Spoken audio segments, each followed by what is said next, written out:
Hello. If you were looking for a scare tonight, you've come to the right place. I'll be narrating an hour's worth of creepy horror stories that I found off of Reddit. So without further ado, These are their stories.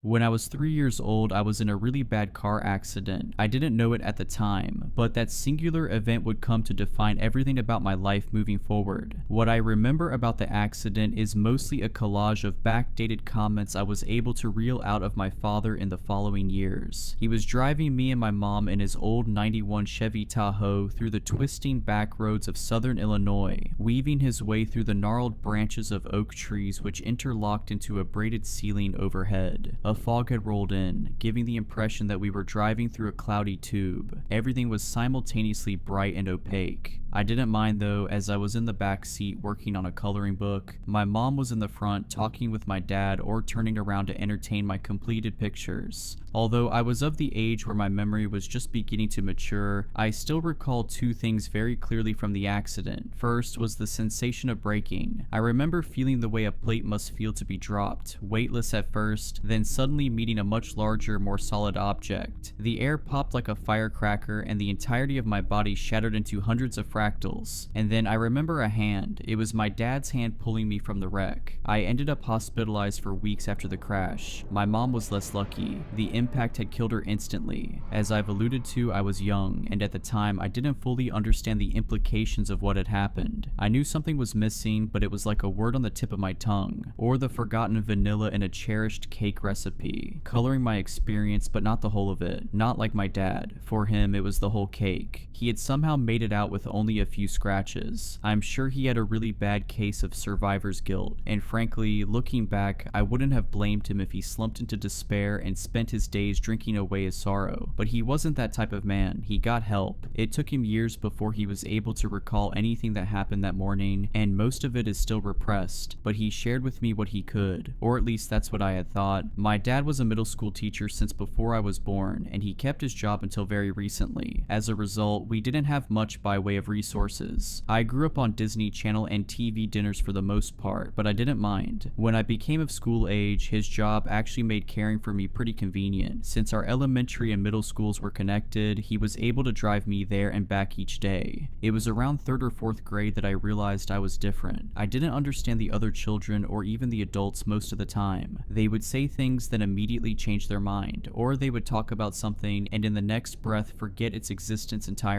I remember one day at lunch, I had just gotten my tray of hot food and sat down with some friends. One of the kids, Alex, was talking about a stuffed bird he had won for getting first place in Mr. Curtis's pop-up math competition. We were all admiring its blue wings and white belly and sharp black beak and beady eyes. I left mid-conversation to get a chocolate milk. When I came back, I asked to see the bird again, and Alex said, "What bird?" I was perplexed. "The bird, the blue jay you were just showing us." I remember all of the other kids looking at me like I was crazy. I figured they were all playing a trick on me, so I got up and went over to Alex's seat and crouched down, looking under the table. Then I sprung up and tried to open his lunchbox. "What are you doing?" he yelled. I felt so confused and embarrassed that I ran to the bathroom to cry. And then there was another time a group of kids were laughing about a joke one of the girls, Taylor, had made about our homeroom teacher's face looking like a seal. I knew it was mean, but at the time I just wanted to fit in, so I played along. But when I made a comment about her resemblance to the semi-aquatic animal, they all looked at me confused. "What are you talking about? We never said that."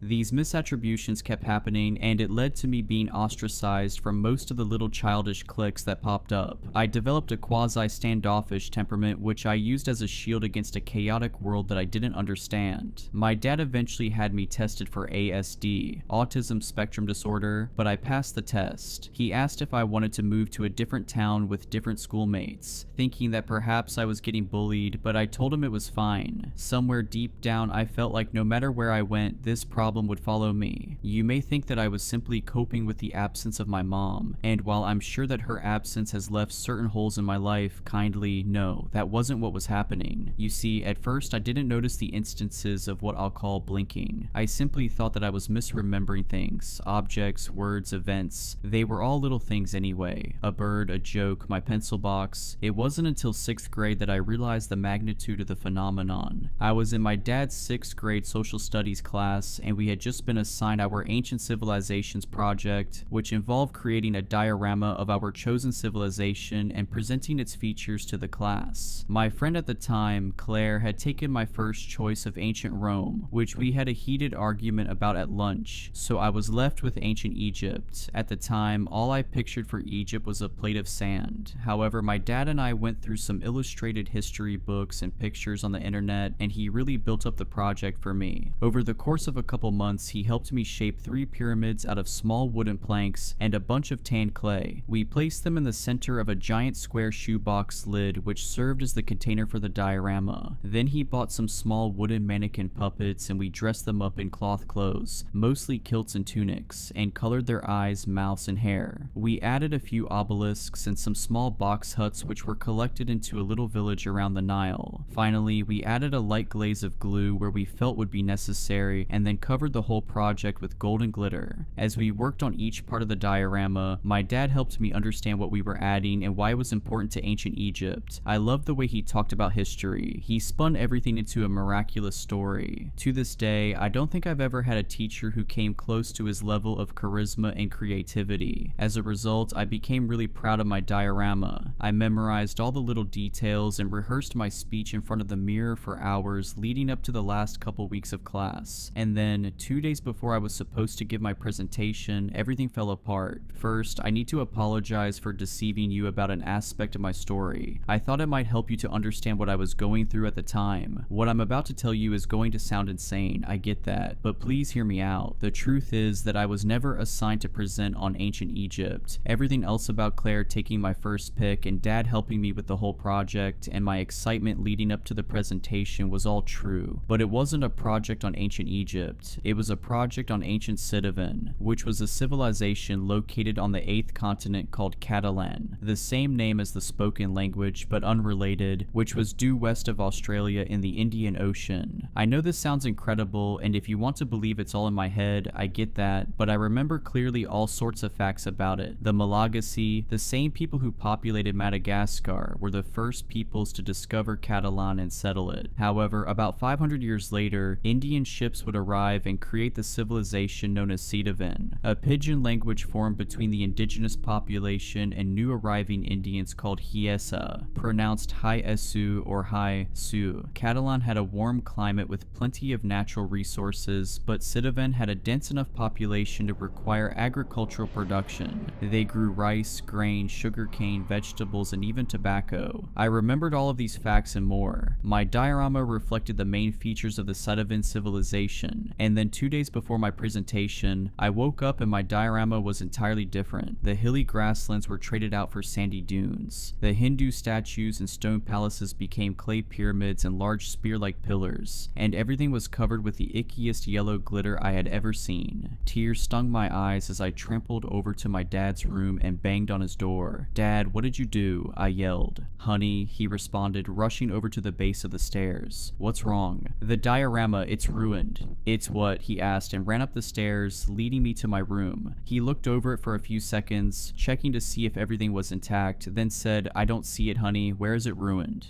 I was completely dumbstruck. What did he mean he didn't see it? "All of it," I shouted. "The whole thing is wrong. Where's the grass and the stone buildings and the lady with the 4 arms and the elephants? Where's my project?" My dad looked at me in silence. "Lauren, baby, what civilization do you think you were working on?" "Ancient Citizen, of course. We've been working on this for months now. Dad, please tell me you remember." He knelt down and put his hands on my shoulders. "Honey, your project was on ancient Egypt. There is no ancient Citizen." You're lying," I protested. "Books, you have books. On your bookshelf." He took me into his study and showed me all of his books. None of them were on ancient Citizen. He even turned on his computer and typed in the name of the civilization, but all that came up was a near-matched Sidon. I remember feeling this sudden urge to puke. My entire body felt like it was pumping battery acid instead of blood. I started, but suddenly my head felt very light and I fainted. When I woke up, I was in the hospital. I had lost consciousness for over half an hour, enough time for my dad to call 911 and have the ambulance transport me to the nearest ER. They ran all sorts of tests on me, but they all came back fine. After a couple hours of IV fluids and monitoring, they released me with my dad. I ended up skipping the rest of school that week. My dad didn't make me present my diorama. In fact, he never brought the subject up again. Part of me was glad. I just wanted to forget the whole thing ever happened. But another part of me couldn't move past what was clearly the most absurd thing to ever happen to me. About a week after the incident, I tried to broach the subject, but when I asked my dad about it, he didn't seem to remember our conversation at all. He said I had fallen ill and that's why I needed to go to the ER and miss class. I felt like I was going crazy. If I was older, I probably would have voluntarily checked myself into a psychiatric ward, but I was young and helpless and alone, and I decided that if I just ignored the changes well enough, I could still get along. This proved difficult though, as the blinking would only exacerbate in the coming months. Up until the time of the project, I hadn't been able to directly observe the phenomenon. It was always in retrospect that things disappeared. It was during the summer after 6th grade that this changed. I still remember the first time it happened. I had just gotten out of the shower and was drying my hair in front of the mirror. After it was dried, I threw on my clothes, then went to tie my hair up in a ponytail, but as I went to set the elastic tie, I felt its weight dissipate in my hand. I gasped and held my hand out. The circular black band was gone. Fast forward to 7th grade and the blinking had spiraled out of control. Reflecting back on it, most people would probably have assumed I was drinking psilocybin infused water, as the delusions were somewhat consistent with psychedelic phenomena, except these distortions were real, at least they felt that way to me. I'd wake up and grab the box of Special K but end up eating Cheerios. The McDonald's logo would look yellow and red one day, but purple and black the next. I'd be watching a show and then a different show and then a different one. It was as if the entire universe was a Christmas tree with millions of lights, and the lights kept shifting hues randomly, faster and faster, and I was the only one who could see their changing colors. I remember one night my dad made spaghetti for dinner and we went out onto the porch to eat it. While we were sitting, I saw our neighbor's house, a 2-story townhome, blink and become a single-story bungalow. I gasped and my dad asked what was wrong, but when I tried to explain, he just gave me a strange look. For him, no matter what changed, the world was always that way, while for me it didn't have a way. The situation peaked when Claire, that friend I mentioned before, disappeared. I texted her. My dad had bought me a BlackBerry at the beginning of summer break, but didn't get a response. When I asked her other friends if they knew where she was, I got the usual, "What are you talking about?" look. I knew right away what had happened, even though I didn't want to believe it. I went to the teacher and asked if there was a Claire in our class. She said no. I broke down in front of everyone. I couldn't take it anymore. I ran out of school. The lady at the front desk tried to stop me, but I just barreled past her. I kept running until I got to a big park across the street and bawled my eyes out until the police arrived and escorted me home. When they tried asking me what was wrong, I didn't say anything. There was literally nothing I could say that they would understand. That night, I prayed to God for the first time. My dad wasn't a religious man. He went to Catholic church with my mom when she was alive, but after she died, he never went back. Still, I knew how to pray, even if I never did it. I copied some of the people I saw praying in movies and interlocked my fingers and knelt down on my bed, stuffing my head into a pillow. "Dear God," I said, "please, please, please help me." I told him about my struggles and asked him to make them stop. I spent an hour saying the same things over and over again, and when I was finished, my little body was so tired I fell right to sleep. I knew something was different the second I opened my eyelids. I didn't only feel relieved, but I felt embraced. I felt like someone was watching over me. I felt like I wasn't alone. I moved through my day with cautious apprehension. I didn't want to get my hopes up only to be let down, but to my surprise, the blinking had stopped. At least I couldn't remember any of the inconsistencies, and to me that was a win. I began to pray regularly, and the more I did, the more I could feel the sense that someone was looking out for me. It was like I was getting a big hug from some cosmic force that loved me and wanted me to be happy. I made it a habit to pray regularly. I asked my dad if he could take me to a church, and he agreed to take me to St. Mark's, the same church that he and my mom used to attend. Over time, I realized that the actual church services weren't as important to me as the praying. For whatever reason, there was something about praying that was like a glue for my brain, holding the entire universe together. As I got older, I considered that maybe it wasn't that the changes were no longer happening, but that I simply didn't see them anymore. In In other words, maybe I was just becoming like everyone else. Either way, I didn't mind. In my teenage years, I got into mindfulness meditation. I thought that I'd want to go into religious studies and become a theologian, so I started to learn about Eastern traditions in addition to Christianity. I joined a bunch of different school clubs to meet kids of different faiths: Judaism, Hinduism, Buddhism, Islam. I tried to find a common thread which linked them all and would explain what happened to me as a child. The metaphors of heaven and hell, good and evil, the Taoist yin and yang, duality. Every religion seemed to speak about a way of being that would lead to a better place. In some cases, that better place was a physical future existence, and in others it was merely being in contact with the perfection of nature or the present. Metaphorically, the teachings could explain what I had gone through in a kind of loose way, but there were no explicit statements about my condition. I want to fast forward to why I've decided to write about this now. To give you an idea of where I'm at, I'm now 25 and working on finishing my MA in computational linguistics. I know that's a bit of a switch from what I was thinking when I was a teenager, but I really only interested in religion because of the value praying afforded me as a child. I didn't actually have much interest in the subject itself. After my first year of college, I changed to an English major, which ultimately led to me taking a linguistics class and enjoying it so much that I switched tracks in my junior year. Considering the state of the world, I thought minoring in computer science might help me financially in the future, so I ended up charting a path which I figured might lead to something like developing translation software. Anyway, everything was going fine until a few weeks ago. I was out at an all-night diner with a few of my friends from the program. There was Jeremy, Martin, Bella, Jordan, and Macy. We had been working on a group project together involving modeling construction grammars by generating primitive 3D structures using C# and running the code through a game engine. It's a bit weird, but essentially we were trying to create a multi-dimensional model for language using a similar but more advanced concept than other LLMs, and just had a breakthrough. It was 2 a.m. though, and not a brain cell existed between the 6 of us, so instead we focused on a different problem: Macy's ongoing breakup with her semi-long distance trucker boyfriend. We tried to explain why Mike wasn't going to work out as we ordered a round of milkshakes and waited for the lone overnight kitchen worker to scoop out 3 balls of ice cream from the Dean's carton for each of us, blend it, then have the server deliver the vintage diner glasses on a plastic tray. I dug into my thick strawberry shake with a spoon. It was delicious. I kept eating but focused back on the conversation. I remember feeling something odd about one of the scoops, but I was so entrenched in Macy's story that I didn't notice the metal shard in my ice cream until I felt it against my lip. Pita, I spat out the shard and ice cream all in one motion, then covered my mouth, which I was sure was bleeding. The silver blade was probably as large as my thumb, and it had 2 jagged edges, as if it was fastened for the purpose of causing damage. "What?" I yelled. Everyone at the table turned to see what was the matter. "Hey Lauren, you okay?" I spoke through a covered mouth, using my free hand to point at the table. That was in my, but it was gone. "In your shake? Was something in your shake?" asked Jeremy. I froze. In that moment, the stories of my childhood that I had only remembered as faint nightmares came back in a wave of crushing terror. How could I have been so stupid to think they would simply vanish forever? No, this isn't the same thing, I thought, but deep down I knew it was. I drew my hand away from my lips and saw that it was dry, no blood. When I looked back up, all of the blood in my veins went cold. My friends were smiling at me. Their lips were elastic like taffy, stretching to reveal their teeth. I could feel them radiating malevolence, as if the only thing holding them back from picking up their utensils and stabbing me to death was some thinly veiled force field. The moment lasted for what felt like half a minute, then Jordan said 2 words which made the hair on the back of my neck stand up.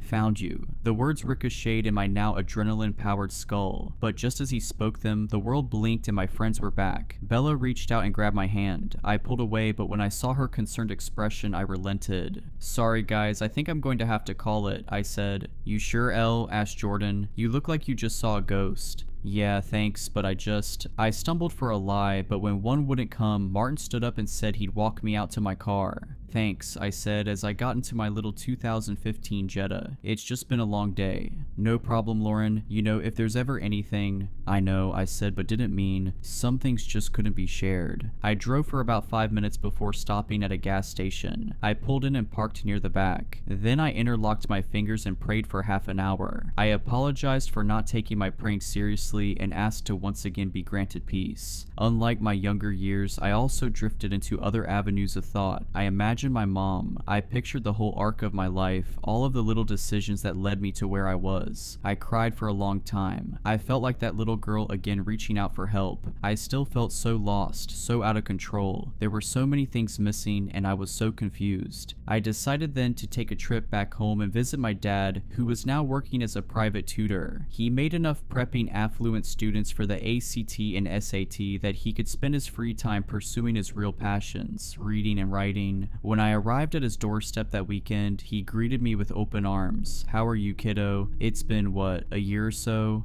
It was actually more like 2 years, but I didn't tell him. I just smiled and nodded. "Well, come in." The house was almost exactly how I remembered it. Linoleum floors, beige walls, a few scattered pictures, the scent of chamomile, everything minimalist. There was a quaintness, a prettiness to the way everything seemed to be well kept and in a perfect place. From the cherrywood chairs we'd sit in to eat to the cream-colored love seat, I felt at home. I spent the drive thinking of what I would talk to my dad about, but ultimately I wasn't sure what I'd say. I loved my dad, but I think growing up it was easy to see him as naive. After all, arguably the most important episodes of my childhood were completely unknown to him. In that way, I kind of loved him from a distance. Maybe losing my mom also played into that. Maybe I just had trust issues. And after what happened at the diner, luckily there hadn't been any blink since. I stayed for a couple days and he showed me around some of the different coffee shops where he'd tutor kids or write some of his stories. I met some of his friends, mostly other retired or part-time teachers who were in a similar place in life. I was happy for him. Then, on Sunday, he made me my favorite meal growing up, homemade carbonara pasta with chicken and broccoli. The sauce had a few different cheeses, butter, olive oil, and a raw egg yolk. It was the perfect blend of creamy, savory, and sweet. After we ate, he cracked open a scrapbook of some old photos and other clippings he had put together. We reminisced about the past and laughed whenever I'd cover up one of my awkward pictures. He brought up some stories from school that I had forgotten, naming some teachers that I hadn't thought about in years. Apparently I had started at the end because as I moved to the other end of the book, I kept getting younger and younger. I flipped to the last pages and noticed a couple pictures of my mom that made my heart sink. "She was beautiful, wasn't she?" said my dad. I agreed. I flipped to the last page and saw a collage of newspaper clippings. One of them was related to the accident. It was headlined, "Two Survive Head-On Collision." After a cursory glance at the text, I noticed something odd. It said, "Both the husband and child, a 3-year-old girl, sustained life-threatening wounds. The husband was found unconscious on the scene. The girl was found 20 meters away from the vehicle, crying." I swallowed, trying to remember back to what happened that day. The feeling of crashing, of the world slowing down, then breaking, returned. And then there was a hand, my dad's hand, or was it? If he was unconscious, who pulled me out of that wreck? I looked up at my dad. He was smiling. I shot up and started backing up slowly toward the door. "No, not you two. What is this? What's happening? Who are you?" My dad, or whatever was controlling him, laughed. "Oh, Lauren, you know who we are." He purred as he stood up. He lifted his hands and the lights began to flicker, then bend in a way which shouldn't have been possible. Dark figures began to propagate from the shadows along the walls. The pictures nailed there began to blink out of existence. I turned to run toward the door, but the handle was gone. Glass shards materialized all around me and swarmed like locusts. Certain I was going to die, I dropped down on my knees and once again turned to prayer. This time asking God to directly intervene and save me. Everything went quiet. "Honey, are you okay?" I didn't trust his voice. I knew if I opened my eyes, I'd see that awful smile. He was just toying with me. "It's not you," I said in between muttered prayers. "I know it's not you." "Honey," my dad said closer. I felt his arms wrap around me. This was it. I was going to be suffocated. I waited for the inevitable crushing weight of my chest collapsing. I waited to break all over again. "I would never hurt you, Lauren. I love you more than anything in the whole world." I burst out in tears. "No, it's not you. I know it's not you. You don't exist." My dad's weight dissipated. I opened my eyes and saw that he was no longer there. "Dad," I called aloud. "Dad, where did you go?" I checked all over the house, but there was no trace of him. There were still pictures of him all over the house, so I knew he hadn't blinked out of existence like everything else, but somehow he was missing.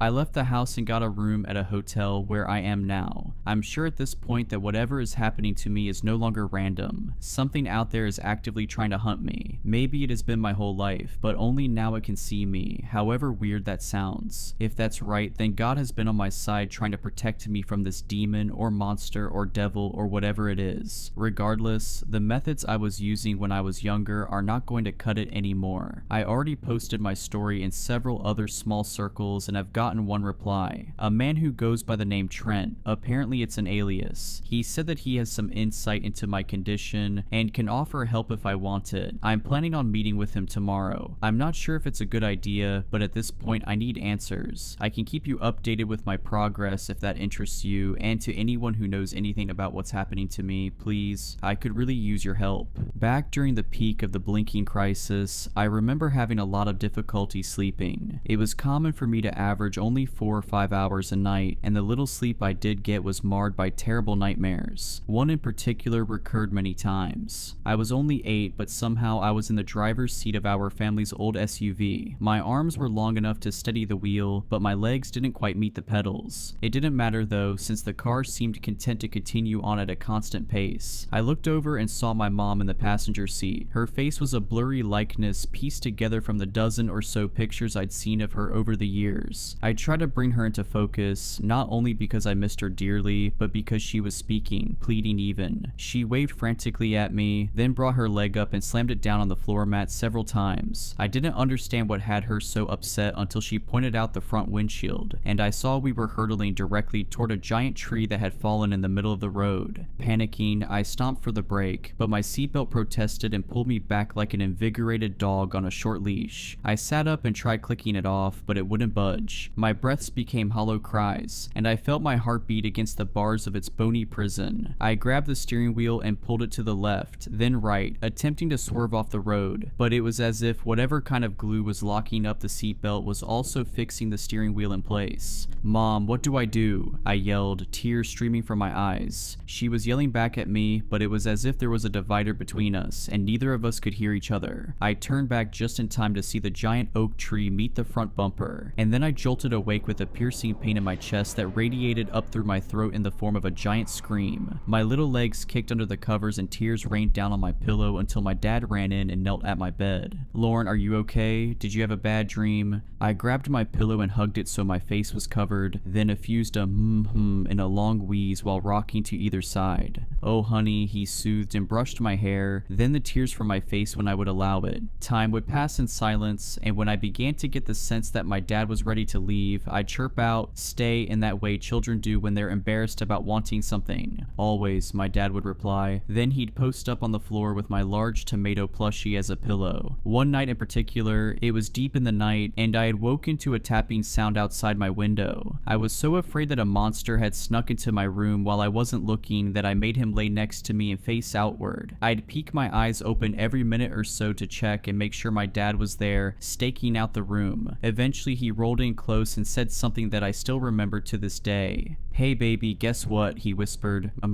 mumbled. "I think you scared the monster away." I tried to picture this through the fog of my fatigue. Something seemed off about the statement, like it wasn't logically possible, but before I could piece together the words to express that, my dad cut back in. "It was scared because it realized you're a superhero, and you know what your greatest superpower is?" I shook my head, making sure to rub my forehead against his shoulders so he could sense it in the dark room. "Your greatest power is that you get to tell the monsters what to do, because the monsters are only as strong as the stories you tell about them, and there's all kinds of stories, happy ones, sad ones, scary ones. Tell me, this monster you think snuck in, would you say he's part of a scary story?" "I don't know," I said, confused. "Maybe."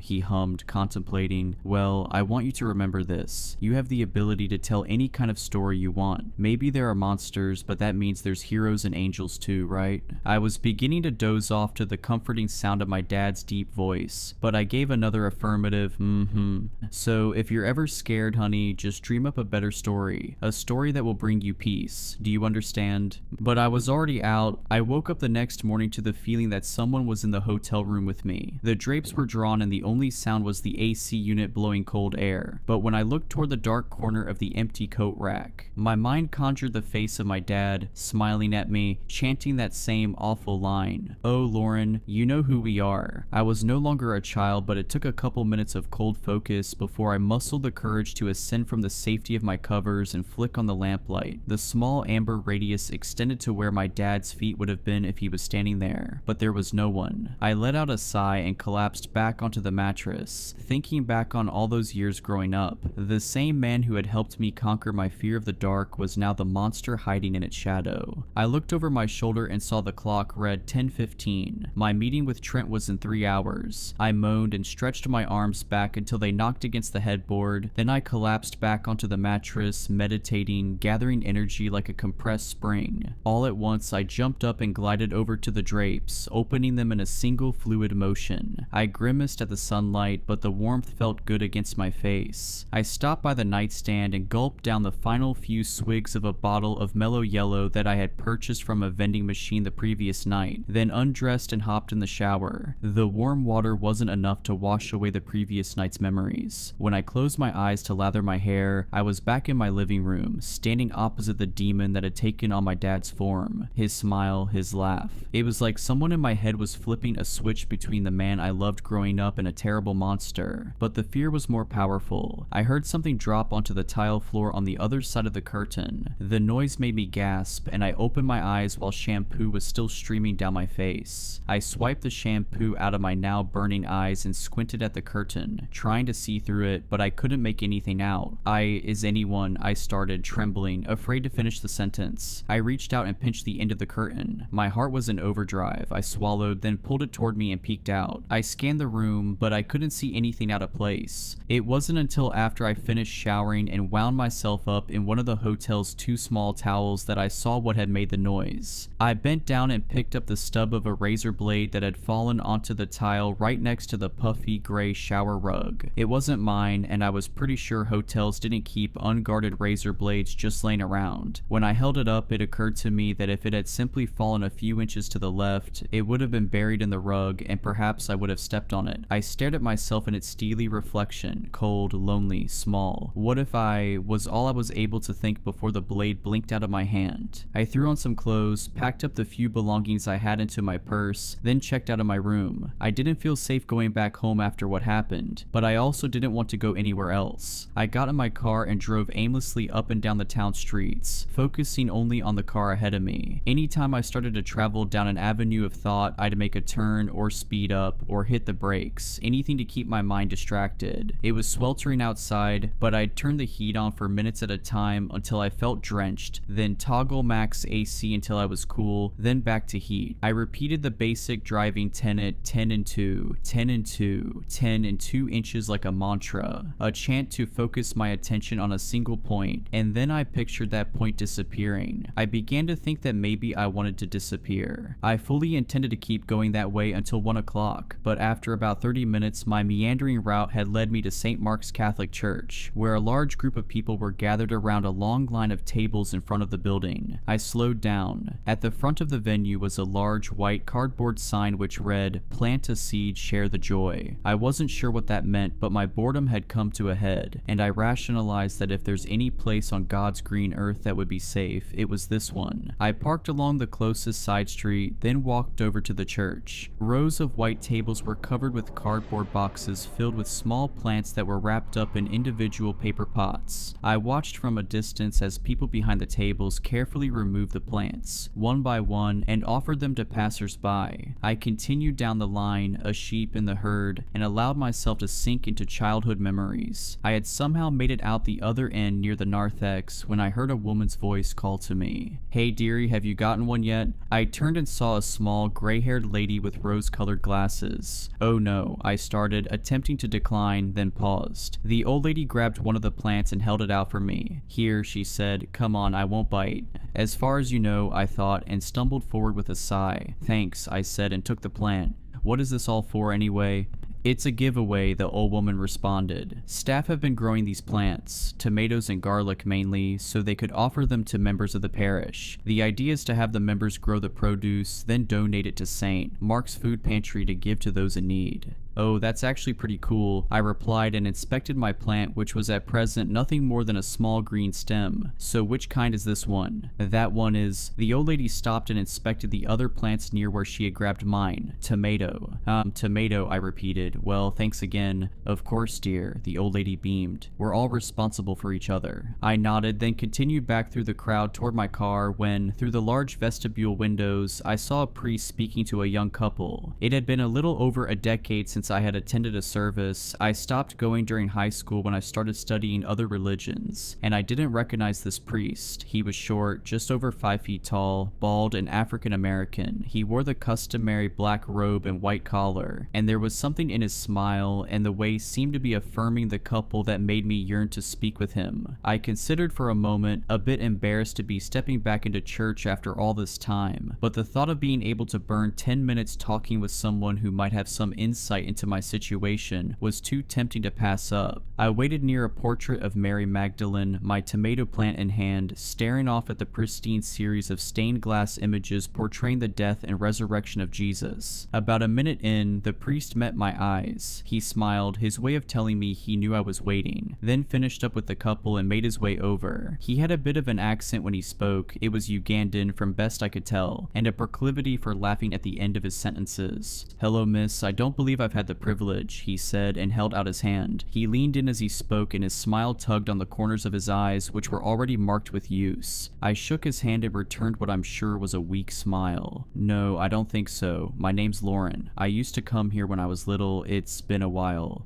"Well, I see you picked a good day to visit, if you're into gardening, that is," he remarked with a laugh and gestured toward the plant. "It's nice to meet you, Lauren. My name's Martin. Father Martin, if you prefer." "Father Martin," I repeated. "I have a friend named Martin. It's a good name." He laughed and said, "Thank you. I'll pass that one along to my mother. She loves the praise." I laughed back. He carried himself in such a carefree way that I was put immediately at ease, almost to the point where I forgot what I wanted to talk to him about. I started, attempting to word my question in a way that didn't sound like I needed psychiatric help. "I have a couple of religious questions for you, if you have time." "That's what I'm for. Ask away." "They're about miracles, like the ones in the Bible. I was wondering, do you think that miracles still happen today?"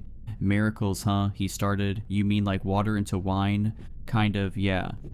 He contemplated. "Well, I haven't seen them myself. You know, I may be a priest, but I also have a degree in physics. I think God made the world according to laws, right? But I do think God has the power to intervene. Yes. I just have never seen it like, you know, the biblical type of miracles. To me, there are miracles happening all around us, miracles we can't see."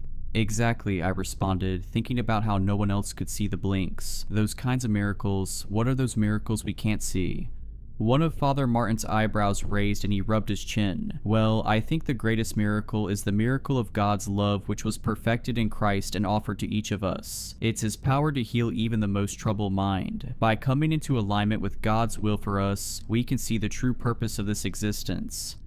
No, he's not getting it, I thought. I scrambled to my other entry point. What about the story of Job? God made a bet with the devil that Job would stay faithful to him no matter what the devil did to him. Do you think that kind of situation is possible? Father Martin's expression drooped into a concerned frown. There's quite the difference between miracles and the story of Job. I suppose I see what you're getting at, though. Job's suffering is in some ways the antithesis to positive miracles. In this life we are tested, sometimes to the point of losing everything, but even that person who has more reason to hate God than anyone else can once again find peace and eternal happiness through faith. In fact, it's often the person who is lowest in the pit of suffering that needs the light of Christ more than anyone else.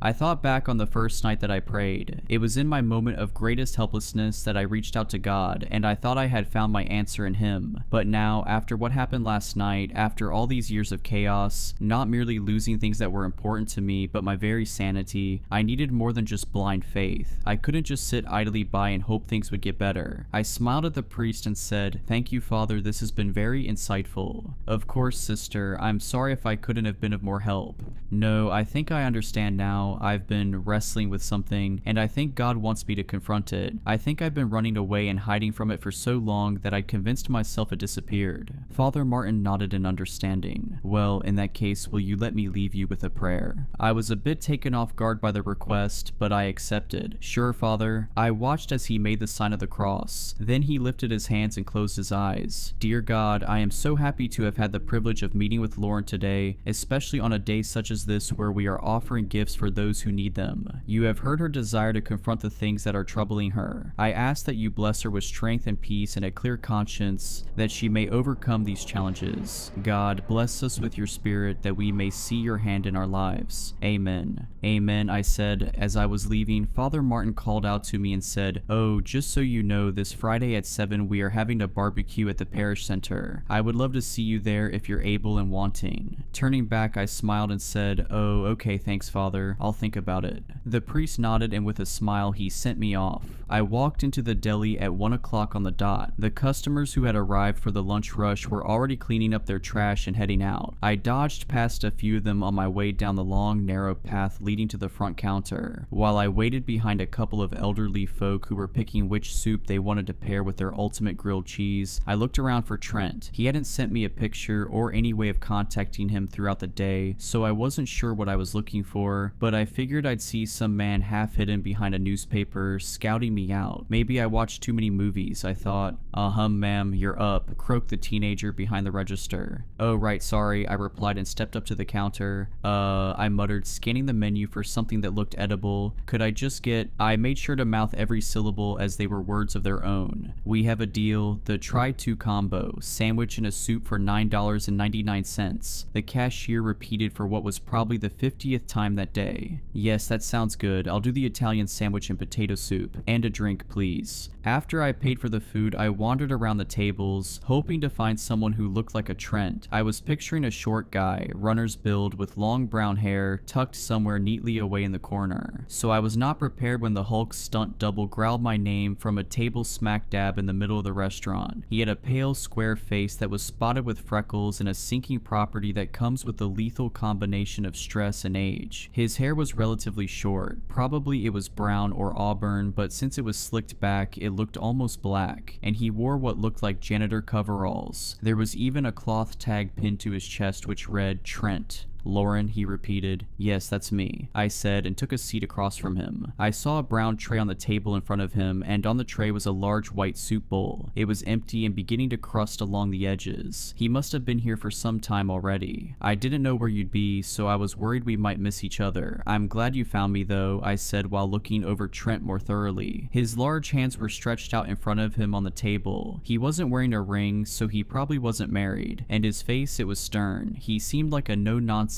kind of guy. Then I saw his eyes. They were sapphire blue, probably the most stunning I'd ever seen. "We only spoke on the internet, so I hope you don't mind, but I usually run a preliminary test on anyone I meet who claims to have abilities such as yours," Trent said while reaching into his pocket and removing a device that had the size and shape of an electric razor. "All you have to do is look into it. It takes maybe 5 seconds, 10 at most." "Oh, sure," I said reluctantly. I asked while reaching for the device. Trent clicked a button and released the cylindrical head which opened, revealing a glass circle about the size of an iris. "I'll hold it, just look into the center. A red cross should appear, then it'll take the picture."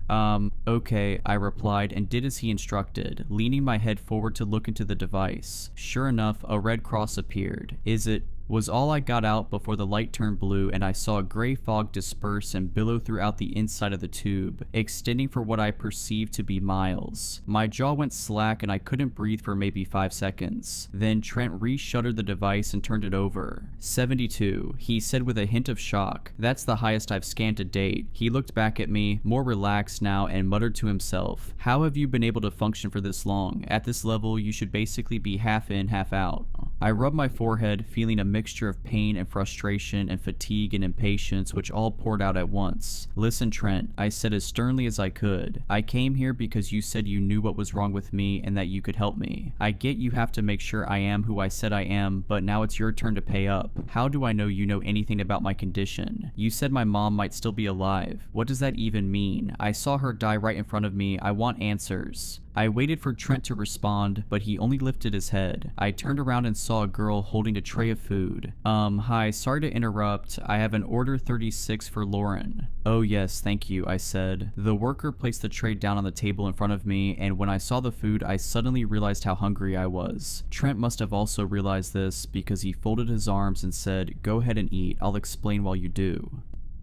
I wanted to protest, but my salivating mouth made other plans. Fine, I said. I grabbed the metal spoon off the tray and started on the soup, bracing against the steaming heat of the potato chunks. As I ate, Trent moved all of the items on his tray off to the side. Then he flipped the tray over so it was raised slightly off the table. He took his cup and placed it face down in the center. Then he rolled up a few of his used, blue mayonnaise packets and charted a track across the tray. "What are you doing?" I croaked out between bites. Trent ignored me and continued by ripping up a napkin into strips and placing them alongside the mayonnaise packets. Finally, he snapped 10 toothpicks in half and stuck them in the tomb of a dozen overlaid napkins. "It's your diorama," he said at last. "It's my what?" "From the story you sent me, your diorama. When I read about it, it gave me a good idea of how to explain the blinking." I pointed at the cup in the center. "Is that supposed to be a pyramid? Because I'm pretty sure you're in the wrong geometric neighborhood with that one." "It's an analogy," he said. "Of an analogy," I quipped back. "Look," he picked out one of the toothpicks and held it out in front of me. "This could be a person, an animal, a crowbar, whatever you want. The point is, this diorama is a stand-in for our universe. This is everything that exists that we can see, okay? Okay. Now me." Trent placed a hand over his heart. "I'm not in the diorama. I don't exist in the universe." "In the universe where a cup is a pyramid or the actual universe," I said, unable to control myself. Trent grimaced. "Sorry, keep going, I get it." Things pop into. Trent threw the toothpick back onto the tray, or out of. He picked the toothpick back up. "Our universe at will based on forces," he patted his chest again, "that exist in other realms," he gestured to the room, "that are connected to our universe." He tapped 2 fingers against the tray. These things could be objects like, say, a toothpick, or entities like the one you encountered yesterday. The blinking experience that you described aligns with the typical experience of a moderate antenna. That's what I call people like us, antennas, because we can pick up on signals others can't. You mean you see the blinking too? Yes, but not to the same extent as you. If all the blinks are gathered in a giant picture that you can see, I'm traversing the image through binoculars, maybe even a microscope depending on where we are. I thought about this. I guess it was possible there were other people like me out there, but since I had never met anyone, I didn't really consider the idea until now. And then for him to say my ability was somehow much stronger than his. "But," I started, "I haven't even seen that many blinks since I was a child. It's just more focused and malicious now." Yeah, Trent scratched his head. "That's the thing that got me really interested in you. Somehow you seem to be able to control it without gear, just by praying. And look, that's all well and good, but I don't want to give you the false impression that I'm some kind of religious leader. I like to look for logical, scientific explanations for things. So that's the frame I'm coming at this from." I took a sip from my drink. "That's fine," I said. "The truth is that's why I reached out to you in the first place. I wanted an explanation I could understand. An explanation that was directly related to what I'm going through. Then we should get along just fine." I was scooping out the last potato that was stubbornly gliding along the bottom of the bowl when, out of the corner of my eye, I caught a glimpse of the old man from the line shooting up from his bench and standing in army erect form. I felt a tingling sensation tickle the back of my neck. I didn't want to turn toward him. I knew what I'd see if I did. "Trent," I whispered, trying to tip him off. "Huh?" he grunted. Then when he saw my expression, he snuck his right hand under the table and said, "Do you see it? Is it here?" I cocked my head to the left, signaling toward the old man that was now facing us, but Trent didn't seem to notice him. His eyes just kept scanning the entire front of the restaurant. Then I saw the old man take a step in our direction. "Lauren, oh Lauren, I've been looking for you, Lauren," the old man said in a low gravelly voice that gave the impression he was gurgling liquid tar. I turned and saw his face. It was cold and expressionless, and a butter knife was poking out of his left fist. When I met his eyes, he smiled that horrible smile. "You're slippery, you know that?" he spat. "Why can't you just stay put? Don't you get tired of running from your old friend, or have you forgotten about me?" "Trent," I mumbled out, "right there. And this guy, you think he can help you? He's only here to help himself. If that's not clear, you really are a lost little lamb." "Oh, quick, give me your hand," Trent instructed. I was silent, my eyes still pinned to the old man. Skit, skit, sk. The demon-possessed senior wagged his finger at me, taking a step, then another step, shortening the distance as much as he could while I was entranced. Then, suddenly, he sprinted forward at a speed that shouldn't have been possible for a man his age. "Trent," I screamed. "Lauren, give me your hand." I spun around and grabbed Trent's outstretched arm just as the old man lifted the butter knife over his head like a pickaxe. Then I saw Trent pull out what looked like a toy gun from under the table and point it at the demon. "Gotcha," Trent remarked. I braced for a gunshot, but there was no noise. After a couple seconds, I looked back and saw the old man sitting in the booth opposite his wife, his hand tremoring as he reached for his large drink. "What did you?" I asked, but Trent was already pulling me out of my seat. "Come on, we have to go," he said. "The effect is temporary, he'll be..." Before he could get out the last word, I saw the cup pyramid on Trent's tray blink out of existence. The sound of a plate shattering rang out from a table up ahead. The lone woman standing there slowly turned around, smiling, with a fork in one hand and a piece of the broken plate in the other. Trent shot her with a toy gun as we ran past and then barreled through the front door. "Where are we going?" I asked between gasps. "My van, it's loaded with kit."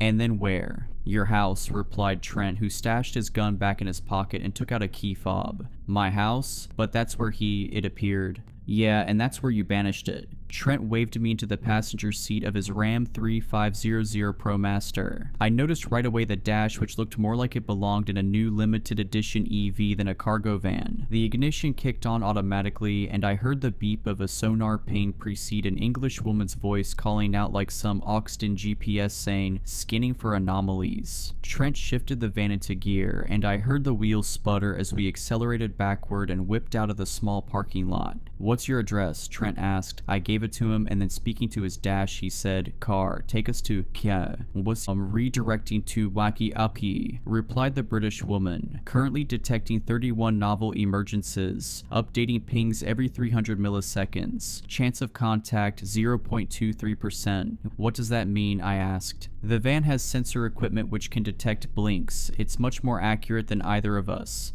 "And it sees 31? "Yes, that's not as many as it sounds," Trent said, and tore past a car that blinked out of existence right as we turned onto the main street. We drove on for another couple minutes, the Englishwoman updating the number of novel emergencies every 10 seconds or so. Her constant babbling eventually became a comforting background noise, and I was able to think again. "In the message you sent me, you said my mom may still be alive." I looked at Trent to see if he would react to me bringing her up, but he remained stolid. "What did you mean by that?" Trent thumped his steering wheel. "I shouldn't have sent that," he said at last. "Shouldn't have? What do you mean? You can't just say that now." Trent took one hand off the wheel and turned toward me. "Look, we're going back to your house because we need to determine your origin point. All antennas have them. It's a place of high energy where many realms intersect, kind of like a station, and it's the place where you first acquired your abilities. Based on everything you wrote, I'm guessing that place is where the forest where the accident happened when you were a young child, but I need to confirm it. Once I confirm that that's the place..." Trent hesitated. "Then what? You want us to go back there, to the place where my mom died, or at least where I think she died until you told me she might be alive but are now taking it back? That place..."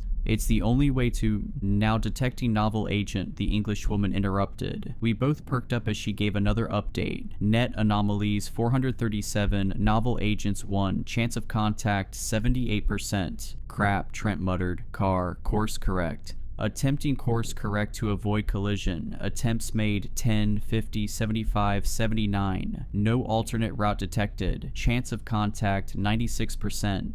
Time until contact. Time until contact 13 seconds. I shuddered. Looking out the front windshield, I saw cars pop out of existence left and right, opening up a clear path to the four-way intersection ahead. In a blink, the streetlights all turned green, and then they vanished completely. It was as if the entire world was being stripped down bare, and all that remained was the road, boxed in by the rows of buildings along either side. In the distance, I could see a large tanker barreling toward us. "Trent." "I know," he replied, and clicked a different button on the console, which opened a new toggle for the shifter labeled TD. He pushed the stick forward, engaging the new mode, then pressed the accelerator all the way to the ground. "You're going to want to hold on." "What are you doing?" I yelled, grabbing onto my seatbelt. "No time to explain. Car, release phase lock." Phase lock released. I watched in horror as the color drained from the road and buildings and sky, transforming it all into a dim tunnel with only the headlights of the oncoming semi-truck visible up ahead. I had the sudden thought that this was all a dream, just like the ones from my childhood. I looked over and no longer saw Trent but my mother, and then I realized this wasn't a dream, this was hell. I was being forced to relive the worst moment of my life over and over again. Just when I thought I had escaped, I was pulled right back into that car, helpless as we approached but never arrived at our impending fate. I closed my eyes right as the lights engulfed the windshield and braced for the usual pain in my chest, for the feeling of braking, but it didn't come. Shift was the last word out of Trent's mouth, and then I was infused with the sensation of being at the pinnacle of a roller coaster. I was suspended there for what felt like hours, but somehow I knew that not even a second had passed. Everything inside the van, the dashboard, windows, ceiling, doors, even Trent himself began to radiate enigmatic particles. They were a mass of constant motion, like raindrops falling through the air but never landing. I looked down at my hand, but it was gone, diffused into an unknowable number of untraceable particles. The world outside, once devoid of color, was now nothing but color. When I tried to focus on a particular spot in the infinite geometric folds of whatever realm we were traversing through, I could sometimes detect a trace of our world. The old lady from the church. She appeared as if through a window, standing behind a table, holding out a plant, only this image was so much brighter, and the plant she was holding was pure gold. Then I'd catch a glimpse of the razor blade. It was large, many hundreds of times larger than the van, and surrounded by darkness. These ghostly images appeared like holograms or reflections that caught the light at just the right angle, then dissipated. I stayed there, looping between the archetypes of my life for a long time. I knew we were returning when I felt the first sense of motion. Breath filled my lungs for the first time in what felt like a day. I blinked, and then we were back in town, driving down the same road with the blue sky above. People were jogging on the sidewalk past the little street shops. The street lights were active. I checked the side mirror and saw the tanker had just passed by. I looked over at Trent, who met my eyes. We shared a look of knowing and unknowing. For some reason that was enough, and we continued on in silence. We agreed to stay the night at my house. Trent had parked a couple blocks away in front of a couple vacant houses so as not to arouse suspicion from the neighbors. Then he lugged a large duffel bag with his equipment in and set it up in the living room. He scanned the scrapbook, which contained the newspaper clippings from the accident, several times and confirmed that was likely my origin point. I simply nodded and then went back out onto the back porch. I sat there for hours, basking in the sun. Something had changed in the past day, but I couldn't pick out what it was. Too much had happened. I had too little time to process any of it. When the sun set, I went inside and Trent told me about his plans for the next couple days. He said he needed to run a few errands in the morning, then meet up with a couple of his associates. After that, we could begin our drive to southern Illinois. He said it was likely that the entity that was chasing me had first tied itself to me during my childhood accident. For whatever reason, we came into contact, and now it didn't want to leave. Trent would help me get rid of it. He didn't go into many details regarding how that was to happen, but I don't think in my tired state I would have been able to understand much anyway. He had a plan, and that was enough for me, at least for a while. After our meeting, I made sure Trent had enough pillows and blankets like a proper host. Then I retired to my room. I laid down on my twin bed and stared up at the cream-colored ceiling. Then I turned and saw the participation awards for my junior soccer league stashed on my dresser. I pictured myself on the field, running with the ball, out ahead of everyone except the goalie. I took a shot, but it was blocked. Then I ran back to defend. How can such a simple game be so much fun? Was the last thought I had before drifting off to sleep.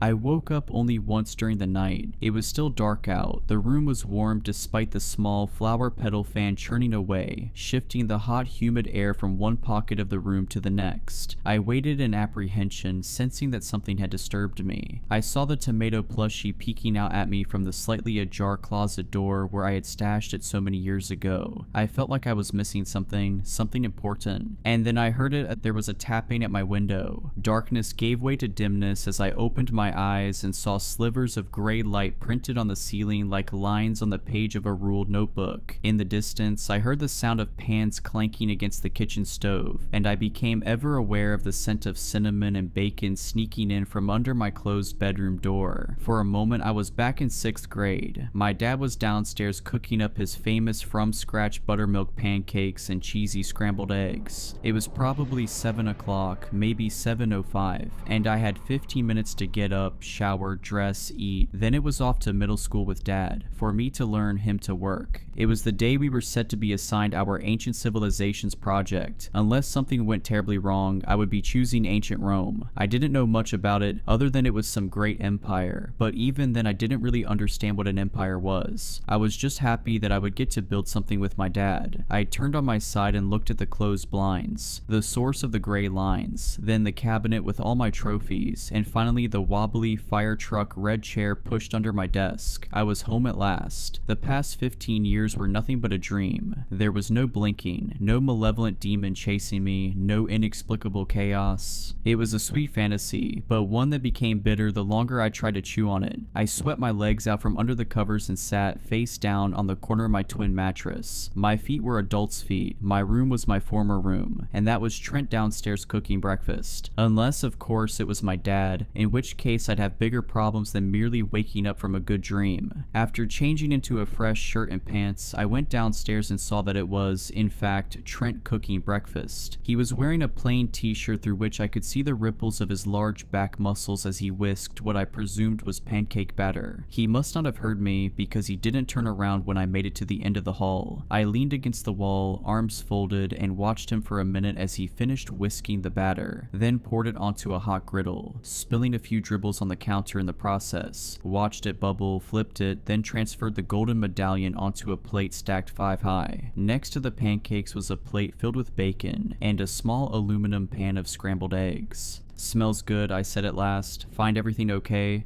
I thought I might startle him with my abrupt appearance. Instead, Trent looked over his shoulder, chewing on a piece of bacon. He swallowed and said, "Oh, it's you. Yeah, I hope you don't mind me using your kitchen. I thought I'd make us some breakfast." It occurred to me then that Trent likely wasn't a guest in other people's homes very often. Lucky for him, I didn't mind him using a kitchen that hadn't been mine in many years. I was going to tell him as much when I saw an open box of biscuits sitting on the counter. I pointed to it and asked, "You found that in the pantry? My dad usually makes his pancakes from scratch." He turned to look at the box, then back at me. "No, I went out and got that, and the bacon and eggs. I didn't want to dig into your supply without asking, and you were asleep, so..." I felt my eyebrows furrow as I checked the time on the stove clock. "It's 8:17 in the morning. Are you telling me you went out to the store, bought all these ingredients, then came back and cooked them? Just how early did you get up?" "Around 5, he answered as casually as if I had asked his dog's name. "I don't usually get much sleep. Around 4-5 hours is all I need. It's actually unusual for antennas to need more than that amount, but I suppose you are unusual." I opened my mouth in disbelief. Not only had he commandeered my kitchen, he was calling me unusual at 8:17 in the morning. "Sorry," Trent said, reading my expression. Well, let's just say I've not had many personal relationships. I'm used to being blunt. It's just easier that way." He took out a plate and transferred 2 pancakes, some eggs, and a few slices of bacon onto it. Then he held it up to me as a peace offering. I sighed. "This better be good," I said with a wry smile and took the plate. "Trent certified, but no guarantees. Refunds not allowed," he replied, which made me giggle. We sat across from one another at the dining room table. The meal was pretty good, but it was no dad's special. The pancakes were clearly box pancakes. The scrambled eggs lacked cheese and had a little too much pepper, and the bacon was, well, it was bacon. No complaints there. Still, it was nice to settle down and have a somewhat normal morning. After we ate, Trent unfurled the long arc of his life, which began as the second youngest brother of 8 siblings in rural Oklahoma. Trent's pops was in the logging business, first as a lumberjack, then as an owner of his own logging company. His dad acquired the business while Trent was still young, so school was never a high priority for him, at least not the way contributing to the household was. The rest of his childhood he summed up in 2 lessons. Being close has nothing to do with distance, and don't touch strange plants in the woods. I asked him if he kept in touch with any of his siblings, to which he responded saying, "The only reason they haven't had a funeral for me is because it would be too much work." When I asked him to elaborate, he said he'd not had contact with anyone in his immediate family for over a decade. He kept tabs on them. For example, he knew his mother had dementia, and his dad was forced into retirement by his oldest brother, who had gone on to take over the logging company. His sisters were all married and moved to other parts of the country. He considered reaching out several times, but his situation required a degree of security that wasn't conducive of close family ties. Not that there were particularly strong ties even before he broke contact. Trent admitted to being a bit of a black sheep. "It all circles back to one of my jobs as a home inspector," he explained. "After I moved out, I tried college and quickly realized it wasn't for me. So I entered the workforce and did a bunch of odd jobs: construction, carpentry, plumbing. I even drove a garbage truck for a while, but I ended up in home inspection. There was one job in particular which made me aware of. Trent paused and gestured toward the space between us. Our situation, the blinks. You remember what I told you about origin points being like a station where other realms intersect with our world? Well, this house was like Union Station or JFK Airport if you prefer a plane analogy. There was a pile of junk up to my knees in the basement of that house. All of it had been blinked in. I spent a couple days on the property, running tests, trying to identify the strange phenomenon, but on day 3 I rolled up to an army of what I thought at the time were feds, parading around the property like ants on an anthill and sectioning it off with crime scene tape. I saw disgust funnel into Trent's expression. They're not feds at all though, at least not anymore. I call them the organization, a group of people who lead in the formalized understanding of what you know as blinking, and they're the reason I have to take precautions. I considered this for a moment. Trent's story was certainly plausible, but I was missing a key piece of the puzzle. Okay, so what does this organization want? You make it seem like they're not good people. Have they tried attacking you? This caused Trent to laugh for a solid 10 seconds. Sorry, it's just, I mean, if you knew what I knew, you might think it's funny too. Then tell me. Trent took a deep breath, then released. It's a long story. The gist of it is this. The organization has a certain device which I call the receiver. Think of it like a giant antenna. No, not us kind of antennas. An actual antenna. It's like the machine equivalent of us, but with 1 billion times the bandwidth. Their goal is to use the receiver to map our world in relation to other dimensions, then use that map to establish dominion over everyone and everything. In order to do this, they need muscle, both human muscle and antenna muscle. They're in the process of harvesting as many of us they can find. They're like a giant diamond company who is taking to the mines. When they find a stone, they take it back to their factory for cutting and refinement. In real terms, they run tests on us and attempt to augment our powers. The ultimate goal is to create a strong antenna, or an antenna capable of causing phase shifts, blinks. Trent saw from my expression that he was starting to lose me, so he stood up and began rolling up his shirt. "What are you doing?" I asked, turning away. Then I saw what he wanted to show me. There was a long scar beginning high up on his ribs and slashing all the way down to his left hip. There was also what appeared to be a patch of burn marks on his stomach. It was early on when I got these, Trent explained. I was naive. I actually thought I'd be able to reason with these people. The only reason I escaped was because of dumb luck and a box of hand grenades, but that's a tale for another time. I learned 2 important lessons that day. First, the organization isn't screwing around, and 2, they aren't immortal. Most of them are regular, everyday humans, except for their obsession with power. Trent let his shirt fall, covering up the marks. I ran into them again recently at their headquarters. My team and I are working on a plan to... He paused, seemingly weighing his words, then changed gears. Well, I guess we can go over that another time. I couldn't help but feel that Trent was holding something back. As much as I tried to resist thinking about yesterday, the old demon man's words kept ringing in my head. You think he can help you? He's only here to help himself. Then I thought about what Trent said at the deli. That's the thing that got me really interested in you. Somehow you seem to be able to control it without gear, just by praying. Did Trent think I was a strong antenna? Is that the only reason he's helping me? Because he wants to recruit me? And if that is the case, what if I said no?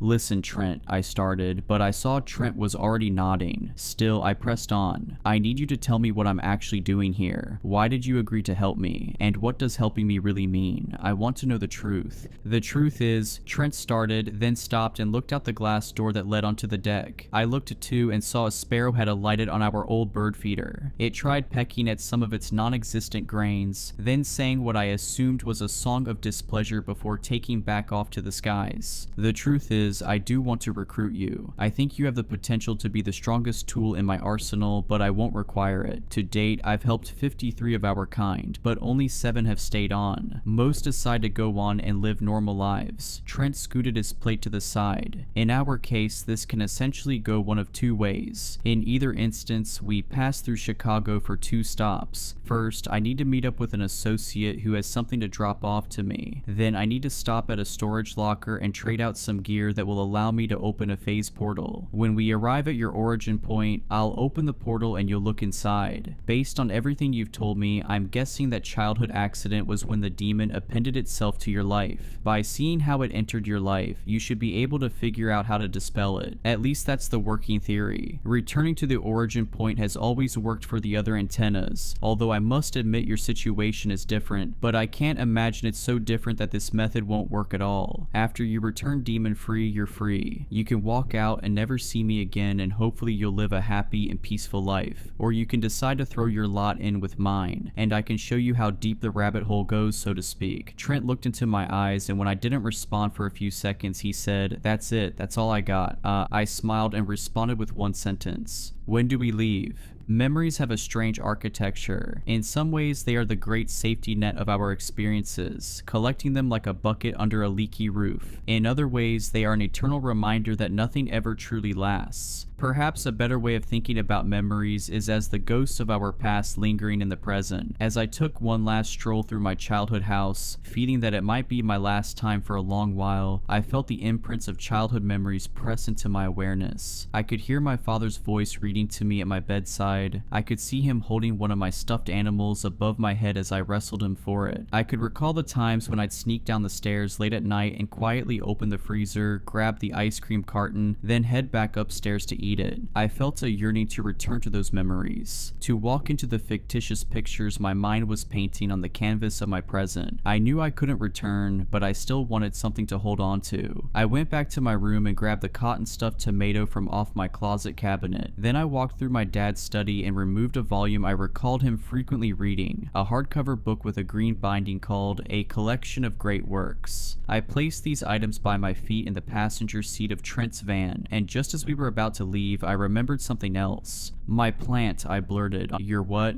"My plant and my car. I left them at the deli. Do you think we could swing by and get it?" Trent checked the time, then said, "Yeah, I guess we can. I just hope it isn't towed." Luckily, it wasn't. I half expected to find a ticket on the windshield, but there wasn't one of those either. I unlocked the door to my Jetta and got into what felt like an active oven. "Hot," I said, and rolled down all the windows, then cranked up the AC. I saw my plant resting in the cup holder that I'd left it in the previous day. I picked it up and touched its soil. It was dry and beginning to crack. "Hang on, little guy," I thought. Then I led the way back to my house. When I arrived, I parked at the head of the driveway. I turned off the car, then ran inside with the young tomato plant, bringing it to the upstairs bathroom sink and dousing it in water. I wasn't sure how much I was supposed to add, but I figured after the sauna experience it had yesterday, I could afford to go a little overboard. Once it was fed, I opened the small purple drapes and placed it on the windowsill which faced east, meaning it would hopefully get plenty of morning sunlight. "Good now?" Trent asked after I hopped back in the passenger seat of the van. "Yeah," I said. "Good now." "Then let's get a move on." Road tripping with Trent was a much different experience than when we were driving for our lives. For one, Trent wasn't nearly as tense. He drove with the windows down and one hand on the steering wheel like out of a Mustang commercial, talking intermittently about his adventures, people he'd met, jobs he'd done, close calls. He was like a living radio, and when his personal station wasn't on, he was playing one of his CDs, classic rock mainly. When he was in an off period, I found myself looking out the window at the rolling wheat fields and cloudy blue sky. Journey was playing, and the lyrics to one of the songs crept into my head and reverberated there. "The wheel in the sky keeps on turning. I don't know where I'll be tomorrow. I've been trying to make it home, got to make it before too long. Ooh, I can't take it very much longer." In a strange way, I felt like I was leaving home, but in another way, I was going back. And then it occurred to me that perhaps I didn't have a home at all. Did I ever have one? These past couple days had called everything about my life into question, to the point where the past seemed as mysterious as the future, and both intersected at that one place in the woods, the place where it all began, the place we were headed. We only stopped once at a gas station to refuel, get snacks, and use the bathroom. Otherwise, it was smooth sailing, other than one heated discussion with Trent that began when he addressed his vehicle as car for the 5th time.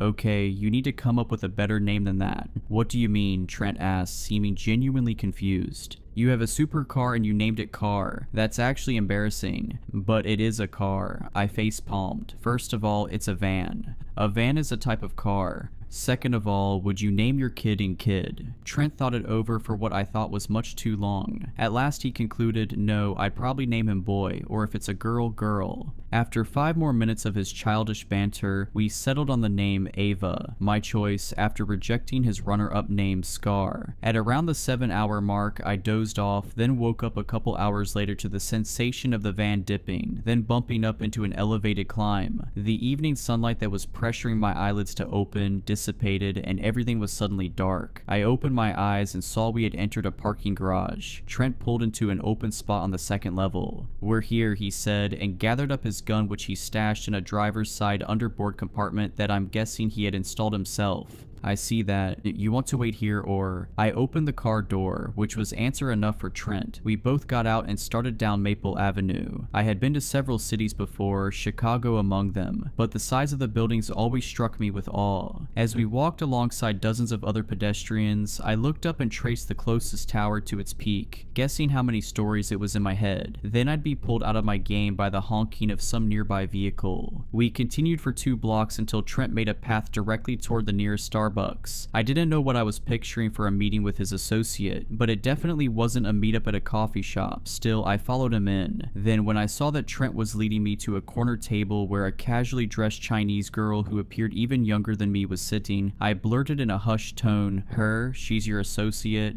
"Took you long enough," said the Chinese girl, looking up from what appeared to be some kind of homework assignment. "And she's in school?" I asked, incredulous. The associate looked to me, then to Trent, who nodded, then back to me. "It's just a cover. I'm glad to see it still works, though." She reached out to shake my hand. "I'm Allison. It's nice to meet you." Trent gave me a smirk, then said, "Looks can be deceiving." I grunted an affirmation and shook Allison's hand. "I'm Lauren. It's nice to meet you, too." "Sick, you have it?" Trent asked, skipping right to business. "Of course," Allison replied and removed a mailing package from her backpack, setting it on the table. "You want to go make sure it works?" she asked, gesturing up at the ceiling with her eyes. Trent seemed to think it over for a second, then looked at me, but before he could say anything, Allison cut back in. "I'll stay with her. It's been a while since I've had any female company. Why don't you let us girls talk while you take care of that?" she said in a seductive yet authoritative tone which garnered her years that her appearance did not reflect. Trent hesitated, but only for a moment. "Okay, I'll be right back," he said. Then he hurried out the door in the direction we had come from. "Come, sit with me," Allison invited. "Tell me about yourself." I took a seat on the small wooden seat opposite Allison, then crossed my legs. "What do you want to know?" I asked, feeling discomfort rise in my stomach. Nothing about the situation, from the mysterious package to Trent leaving me alone with this girl, to the girl herself, whose voice was as velvety smooth as the latte she was stirring with a black coffee straw, sat right with me. "I'm curious about what you think of Trent." "Trent?" I repeated. I realized this was the first time I was putting any of my thoughts about Trent or our relationship into words. "I guess he's a pretty straightforward guy. He seems to know what he's doing." Allison flashed me a small smile, then took a sip of her latte. I saw the sticker on her drink read chai. Then she set the cup down and sighed. "Yes, he's very straightforward, definitely doesn't mince words." She looked up into my eyes. Hers were a rich black like onyx pebbles, but there was something about the way the light refracted off them which simulated a kind of inward motion, as if they were tiny whirlpools. Her smile spread across her lips. "I'm curious. What did he tell you?" Tell me about what?" "About what you're doing, about where you're off to, what's the plan?" "Don't you know?" I asked, but it immediately occurred to me that maybe she didn't know. I never saw Trent with a cell phone. Just how did he communicate with his associates? And what if he didn't want her to know what we were doing for a good reason? Should I tell her? No, Trent keeps his cards close to his chest. He always has. "Don't you work together, though?" Allison waved her left hand in the air. "Of course, but it's because of the nature of our work that most of our communication is done in person, so Trent doesn't tell me much outside of the current job. I was just curious is all." "That makes sense. I mean, I'm actually pretty curious about what you do, too." "Oh," Allison's voice went high as if she suddenly sensed an opening. "Then why don't we trade stories? You tell about your trip and I'll tell you about mine." I thought it over for a second. I really did want to hear what Allison had to say, and she was Trent's co-worker. It's not like I was spilling crucial secrets to an enemy. We're currently on our way to southern Illinois. Specifically, we're going back to my origin point so I can confront a demon that Trent thinks blinked into my life there. Allison stopped stirring, but her eyes didn't break from mine. "A demon, huh?" She raised the cup and took a long sip, then placed it back on the table and continued stirring. "I met a demon once," she started, looking up at the walls as if her life was playing on a screen there. "It was back in China where I was born." She dropped her attention back to me. "Do you mind if I reminisce a little? Maybe you can get something out of it." I shook my head, but something in my gut started to stir again. Allison continued. "I was born during the era of the once-child policy. As a result, my mother decided to leave me in a shoebox on the side of the road. I was a girl, so that's that's just how it was. Like many other babies in my condition, I ended up in foster care. However, for whatever reason, I wasn't adopted. Years passed, and when I turned 6, the government decided I'd be of better use building our impoverished town's GDP in a factory that assembled electronic devices for Western countries. Mostly they had me cleaning, but when I turned 8, one of the employees asked for my help with one of the soldering machines. That turned out to be the beginning of the end for me. I sliced open the ring finger of my right hand. I remember specifically seeing the bone underneath the split flesh and thinking it looked so small and white. The employee claimed to have nothing to do with my accident, and the management declared my injury minimally invasive and bandaged it up. 2 weeks later, and who would have guessed that the wound would become infected and, well,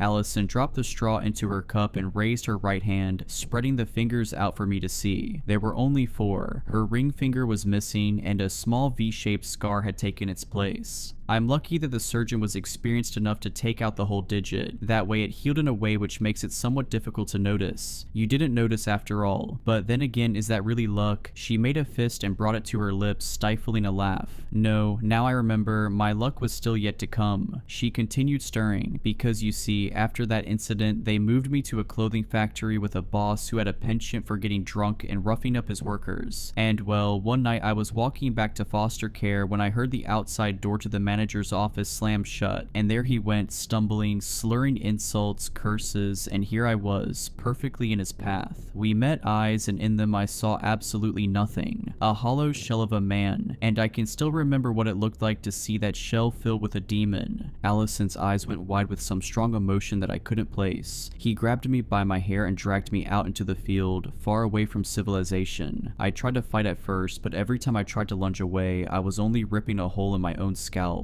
It felt like flames were spewing from my head, and my only respite was when the blood eventually cooled over the wound. By the time he had thrown me against the rock, I'd already all but given up. Then, when my head met the stone, I heard a pop and my grip on the world loosened. The man continued touching me, but it was as if I was disconnected now, floating somewhere above my own head, and gravity was beginning to reverse, causing me to float higher and higher, away from the horrible nightmare below. Allison paused for a moment, and I suddenly realized I was holding my breath. Then I saw the most bright light I'd ever seen. At the time I thought it was either the sun or heaven or something like that. It was just too bright for this world. But then after looking for a little longer, I noticed it was in the shape of a person. It reached out toward me, and I had never been so quick to respond. When I touched it, I felt all my pain immediately dissipate, and I felt warm and peaceful, and I was no longer in the sky. I was back in the field, but when I looked around, the man was gone, vanished, right out of existence. I didn't understand it at the time, but that was my first experience with the shifts. All I knew then was that I was free, and I wasn't gonna waste that. I ran as far as I could, away from the factories, the foster home, the corrupt governments and corporations. I kept running until I arrived at a city that didn't know me, that didn't want to know me, and I liked it that way because it's easier to live as a ghost than as a victim. Allison perked up, and when I turned around to see what for, I saw Trent entering back through the door. But you know what's interesting? Allison blurted out, her voice becoming quieter. Trent never took me back to confront my demon. Her voice became a whisper. In fact, I can't recall him ever taking any of us back. For a moment the whole world became a still frame. Allison's clear olive skin and dark eyes made darker with eyeliner. Her narrow nose, her small lips now coiling into a smile. My entire body was a hair trigger hat, only needed the slightest force to set it off. And when Trent placed his hand on my shoulder, I whirled around and narrowly missed a haymaker that swept just shy of Trent's face.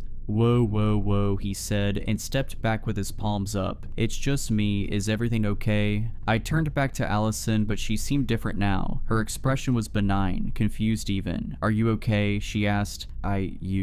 We were just talking about where you were off to next," Allison said without a hint of pretense. "Okay, well, chat time is over. It's time to go," Trent said and started guiding me toward the door. I turned back and saw Allison mouth some words which I swear I heard, as if they had been directly transmitted into my brain. "See you soon," she purred, and she was smiling. The next leg of the trip passed mostly in silence. It was a little over an hour to the storage facility, which was located just south of Chicago. My heart was beating wildly in my chest as I pictured Allison's smile. I wanted to ask Trent if demons could possess antennas, if somehow one one of us could become compromised. But then I remembered Allison's words and stopped myself, because I didn't know if I could really trust Trent. I tried to tell myself I could trust him, that it was Allison who was the liar. Her whole persona seemed fake at best and possessed at worst. But then, what if she was telling the truth? What if Trent was the enemy? He sensed my quietness and tried striking up a couple conversations, but I only gave one-word answers. Somehow, our trust was so brittle that a single, well-placed sentence was enough to snap it. When he asked if everything was okay, I lied and said that I just had a headache and needed more rest. So I leaned my head against the stuffed tomato and tried to sleep, even though I knew I wouldn't be able to. We arrived at the facility just as the sun was setting for the night. Trent pulled up to the self-service gate and scanned a card which caused the automatic doors to swing open. We looped down a couple rows of the outdoor units until we came to 48. "We're here," Trent prompted, but this time I didn't budge. I felt his eyes on me after he turned off the ignition. "Hey," he called, "are you awake?" I was silent. I heard Trent quietly click open his door, then close it the same way. I waited a few seconds, then turned my head and watched him from the driver's side mirror. He opened the storage locker, then walked inside and turned on a light. It occurred to me then how dimly lit this outdoor storage facility was. There was a weak overhead lantern peeking over every fourth garage like an anglerfish's lure, leaving a large portion of the road not hit by the light bubbles completely dark. I tried to plan my next move. I could leave Trent and run, but where would I go? Or I could stay and see Trent's plan through. There was a chance this was all an elaborate trap. Maybe Trent was working with the demon, or maybe he was the demon. But then why did he save me? Twice. Maybe he was actually a double agent for the organization, but he could easily have captured me by now, unless he needs me to go back to the origin point for a different reason. I considered everything I had learned up until this point. We live at the cross-section of different realms. These other realms interact with our world. Antennas, who are a very small minority of people, can see these interactions. The organization wants to harness our power and create a strong antenna to achieve some kind of universal hegemony. I'm the closest thing to a strong antenna to date. Trent knows this. He's taking me back to my origin point despite not taking the others back to theirs. Trent claims to want to fight the organization. The best way to fight the organization would be with a strong antenna. What if Trent was trying to make me into a strong antenna? I considered this chain of reasoning. It seemed very plausible, especially after Allison's cryptic messages. Was she trying to warn me of this? But that smile and the "see you soon." If she wasn't being possessed, why would she be seeing me soon? Suddenly, my thoughts gave way like a broken dam as I heard a ping come from Ava's radar. I jumped, thinking that all of the electronics turned off with the ignition. But when I looked at the circular sonar map, I saw a red dot had just emerged in the top right corner. I looked out the window in the direction of the ping, but I couldn't see anything heading down the road. Ping, ping, ping, ping, ping. 4 more dots appeared behind the first, and they were approaching. I jumped out the van and ran over to where Trent was hauling in a large cardboard crate into the back of the van. "Trent, there's pings on the radar, a bunch of them." He dropped the box next to 3 others, and I realized I had never seen inside the back of the van. It was filled with what looked like pneumatic tubes wired into circuits, and in the center was a tripod which was holding a large halo-shaped ring. "Pings," Trent said, then his face widened with shock as he realized what I meant. "Crap, how many?"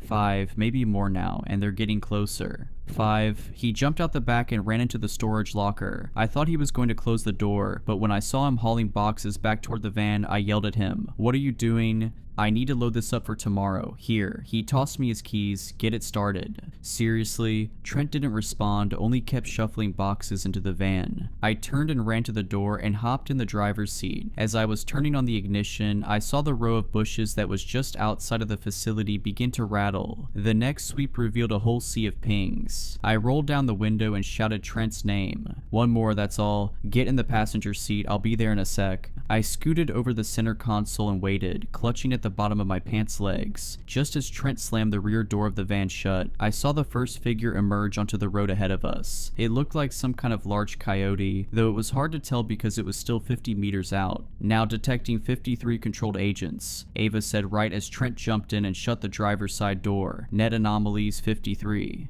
"Ava, increase radius to 5 miles, Trent instructed as he backed up all the way to the end of the lane and spun us around toward the gate. Just as we left, I saw the pack of coyotes stalking toward us, slow at first, then in a dead sprint. Increasing radius, Ava responded. Increased, recalculating, complete. Now detecting 451 controlled agents. Net anomalies 451 inches. What does controlled agent mean? I asked. Hold on, Trent said and accelerated into the gate, bursting through it. The whole van shook and I heard my phone fall in the crack between the seat and door. Trent steadied the van then said, "It means the things chasing us are being controlled by something that isn't detectable." The demon. That'd be my guess. But why can't Ava detect it? Trent switched to the right lane, then merged onto the Interstate South ramp. Probably because it isn't trying to kill us. Then what? I looked back at the map and basically had my question answered. All 451 pings were coalesced in a semicircle on one side of the map. The side of the map that we had just come from. Is it trying to force us toward the crash site? It seems that way, Trent answered. Trent, pull over. Huh? Pull over, I yelled. He looked at me, eyes wide. Then he did as I had instructed and pulled off in the middle of the ramp. The red dots slowly closed in on our position. Now detecting... Shut up, Ava, I said. I could feel my blood boiling. I'm not going one step further until you tell me the truth. Why are we going to my origin point? What is your real motive? What do you mean? I already told you. I unlocked the passenger side door. Wait, Trent said and reached out toward me. Just wait. There was silence, except for the pings indicating that the beast behind us had re-encroached on our position to about 50 meters. Okay, I didn't tell you everything, but we don't have time now. I opened the door. Okay, I didn't tell you everything, it's true. I've never done this with anyone else, but the reason is because I never needed to. And if I told you what might happen, you would have refused it. Refused what?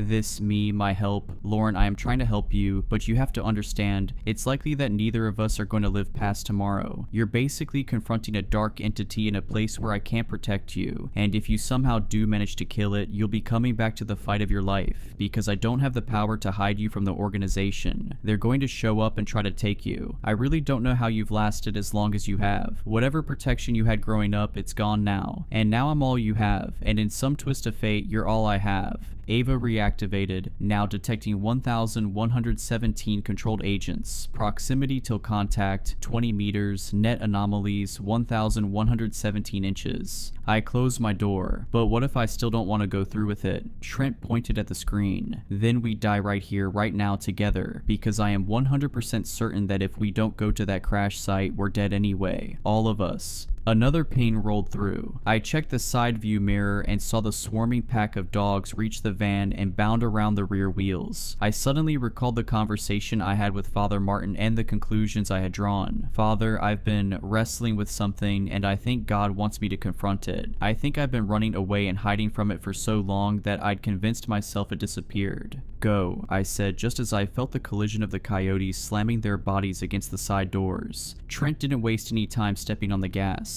I watched as the coyotes diminished in the distance and the pings receded into the back of the map, never disappearing fully, but covering the flank of our retreat, a reminder lingering on the edge of our awareness that there was no turning back now, that one way or another this was ending tomorrow, and I'd either be dead or something else entirely. Last year I worked at a laundromat near my parents before I moved away to college. I saw the advert in the window when I was shopping with my dad, and figured it was an easy way to earn some money. The woman who ran the laundromat interviewed me and I started that same day, but not before she introduced me to her daughter, who also worked there. She was called Mia, was really petite and really odd. The first time I met her, she immediately said, "Hey, can you do this?" Then she did this weird thing with her eyes that made them vibrate. It's hard to explain, like they were rapidly moving side to side, and the whole time she had this toothy smile on her face like it was the most amazing thing in the world. Mia must have only been a year or two younger than me, so still in her teens, but her behavior seemed really juvenile and kind of try hard. Anyway, I just figured she was trying to break the ice in her own way, so just kind of rolled with it. I got through the rest of the day with just small talk and didn't think too much of it. I was barely a week into the job when I first caught her hiding inside one of the machines. She somehow managed to climb up and curl herself up in one of the big tumble dryers. I wouldn't have even noticed had I not walked past and heard her giggling inside the drum, scaring the crap out of me. "What are you doing?" I asked, annoyed she was dicking around whilst I was working my butt off. Her large eyes watched me in the darkness, her legs pressed up against her flat chest. I'm just cleaning it. Right, okay. I'd literally cleaned the lint out of the machine just this morning, so didn't buy her lies for 1 minute. Anyway, she climbed out of the machine like a creepy gymnast shortly after, earning a few strange glances from some of the customers, but no one was hurt. The next time was worse. About 3 days later, I was helping this young mom set up a load of laundry after her machine broke in her apartment. It was her first time in a laundromat, so she didn't really know where to start and had brought her kid along too, although she wasn't doing a very good job of keeping an eye on him. I just finished walking her through the different powders, prices, and settings when I heard that same eerie, echoing giggle again towards the back of the store, only this time it was followed by a child's laughter. As soon as I heard the sound, I had a weird hitching feeling in my gut. Although I'd only known Mia for about a week, I knew leaving a random kid with her would be like leaving them unattended by an open electrical socket. Anything could happen. Sorry, I'll be right back, I said to the mom, leaving her to load her washing into the machine. Most of the machines in the laundromat were 10-kilogram washing machines. We also had a few larger 18-kilogram machines, and one massive front-loaded 33-kilogram machine used for washing duvets, etc., which Mia's mom had affectionately christened the Beast. The whole time I'd worked there, I'd never seen it used once, yet I found Mia half inside the Beast that day. Playing with the kid stood in front of it. Her bottom half was inside the drum, elbows resting on the rubber seal with the door open as she handed quarters to the boy. She was pulling funny faces and doing that weird thing with her eyes again, making him laugh. The sight made me freeze for a second, wondering what the hell she was playing at. I heard the boy ask her, "What do I do?"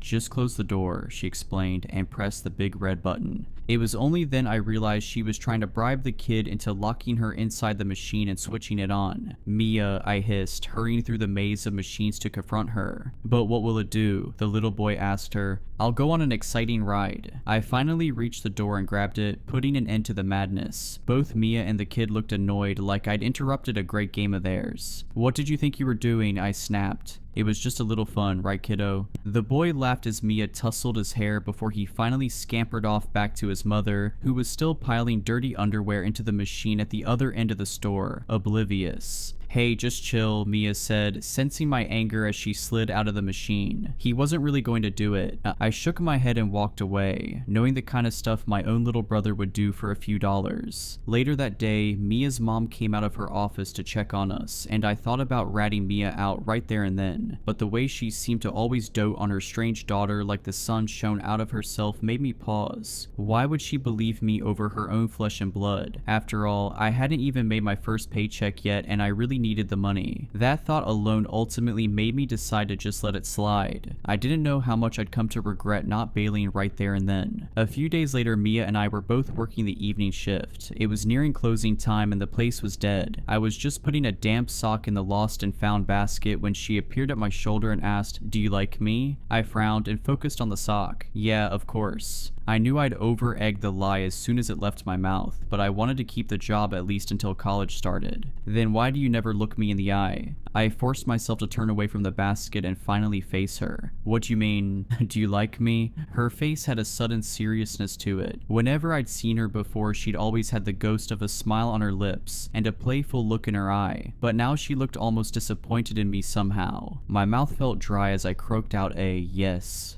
Liar. I felt my awkwardness switch to fear as she did that weird vibrating thing with her eyes again, only this time they seemed to pull mine in. It was like I had tunnel vision all of a sudden. I tried to take a step back, but my legs felt cut off from my brain. Instead, they followed her as she slowly walked backwards towards the row of machines lining the rear wall. Panic set in as I realized she was leading us straight towards the Beast. The playful look on her face returned as she sensed my fear. "Don't worry," she said, her voice sounding like it was at the end of a tunnel. "It's just a little fun." Her vibrating eyes never left mine as we reached the huge machine. She opened the door at her back and started to climb in. In my periphery, I saw her arms and legs contort in a nightmarish way. The whole time her head stayed fixed in space, her eyes now the center of my universe. Once she'd crawled inside, her voice called to me from the darkness of the drum. Close the door and switch it on. Wash cycle, max spin. I felt powerless to obey. I watched as my arms closed the door and programmed the cycle. The panic inside of me rose, making me feel like I'd vomit if I still had control over my body. As my finger hovered over the start switch, I held onto one last sliver of hope. The cycle wouldn't start without money, and I was fresh out of quarters. Yet as she ordered me to start the machine and the button clunked home and the door locked without any complaints, I realized she'd already preloaded the coins. The sick creep had planned this right from the start. I heard the machine fill with water and felt tears spring into my eyes as I realized I was about to watch someone drown to death in the worst possible way. The drum part filled to her chin, but Mia never took her eyes off of me, not even as the machine started to spin. I didn't know if it was the trance-like state she'd put me in, or if her neck wasn't human, but her head filled that thick glass door and never rotated an inch. I remember watching a nature documentary on birds of prey and how owls' heads remain stable in flight to better track their prey, and Mia's face reminded me of exactly that, just this pale, big, black-eyed face staring back at me through the glass. She must have forced me to stand like that, watching her drown for a good half hour, because I remember the floor starting to shake as the machine hit its spin cycle. The drum whirled about her horrid face like an optical illusion, pulling me in and never letting me go until finally, the sudden surge of power caused the lights overhead to flicker. My eyes lost sight of hers for a moment in the darkness, and I blinked for the first time in what felt like an eternity. The top halves of my eyeballs felt like dry gritted glass as they finally slid down on the tears collecting below. Suddenly, in control of my own body again, I flung a hand over my eyes and looked away. I heard Mia calling to me from the machine, trying to get me to look at her again, but I wasn't falling for it. My brain felt foggy and my legs felt drunk. For a split second, I thought about trying to switch the beast off before realizing it wouldn't work mid-cycle, and it'd only release the true monster currently trapped inside of it. Whatever Mia was, clearly wasn't human, and I dreaded to think what she'd had planned for me next. I remember half running, half stumbling past her mom's office door, praying it wouldn't open in case she tranced me too. Thankfully, I managed to stifle my sobs and it stayed shut, leaving me to slip out the laundromat door into the night. I never went back again. When my parents asked why I quit, I told them I needed more time to focus on my studies instead, which seemed to shut them up. A couple of days ago, I finally mustered up the courage to look up the laundromat on Google Maps Street View. I didn't know if I was hoping to see if the store had closed, or if anyone had left any bad reviews complaining about the creepy teenage girl that worked there, but I found neither. Instead, all I saw was what looked like another ad for hire in the window and the silhouette of a small woman with bleached blonde hair staring out the window. I didn't know if that was Mia or just a bored customer, but I closed that browser window real quick. I'd hoped telling my story on here would somehow help me to process it, but now I've told it I don't really feel any better. I still can't use the dorm laundromat because every time I close the machine door, I see her creepy owl-like face staring back at me. I'm either hand washing or buying new clothes these days, which is breaking my bank account. I think I need help. Maybe I should see someone.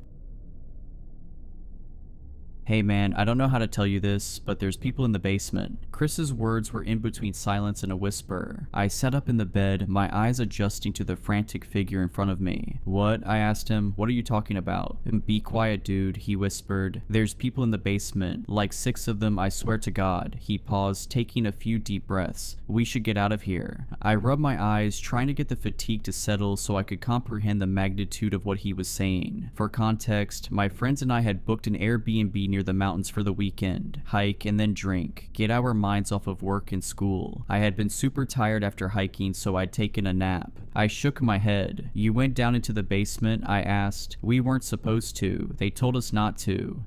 Yeah, dude, I know, Chris continued, but I did it anyway and I saw people down there and we need to leave ASAP.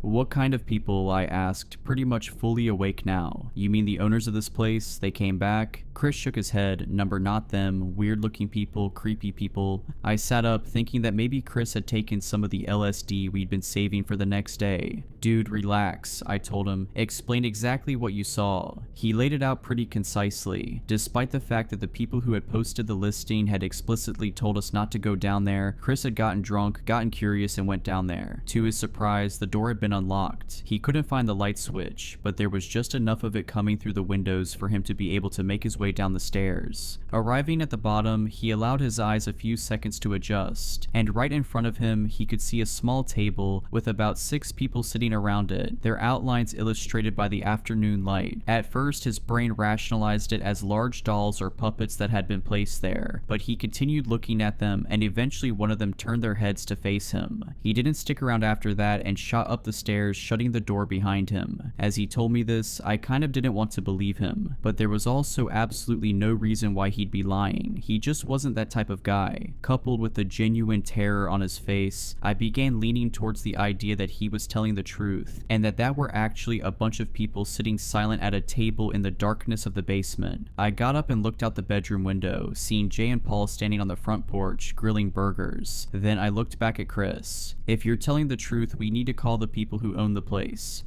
"I tried," he said. "They didn't pick up. I've sent them texts as well." I shook my head. "So what? You think they're dangerous? Should we call the cops?" Chris shrugged. "I don't know," he said. "I don't know if they're dangerous, but they didn't look right and I want to get out of here." For a while we stared at each other, the general silence of the house becoming progressively more ominous. After a while I sighed. "Yeah, let's get out of here." We grabbed our phones, wallets, the car keys, and moved down the stairs, out of the house as fast as we could. Jay and Paul were laughing, holding beers as we approached them. Paul turned around, pointing a greasy spatula towards us. "You guys hungry or what?" he asked. Chris began telling them what he'd seen, but it was obvious that they were more than a few drinks deep and not taking anything he was saying seriously. "Dude, it sounds like you're tripping," Jay said. "Are you sure you're not tripping?" "I'm being serious," Chris said. "I swear to God I'm serious. We need to get out of here now." Well, I'm about 5 beers in, so I ain't driving," Jay said. "And I sure ain't letting any of you drive my truck either. Are you sure you just weren't seeing stuff?"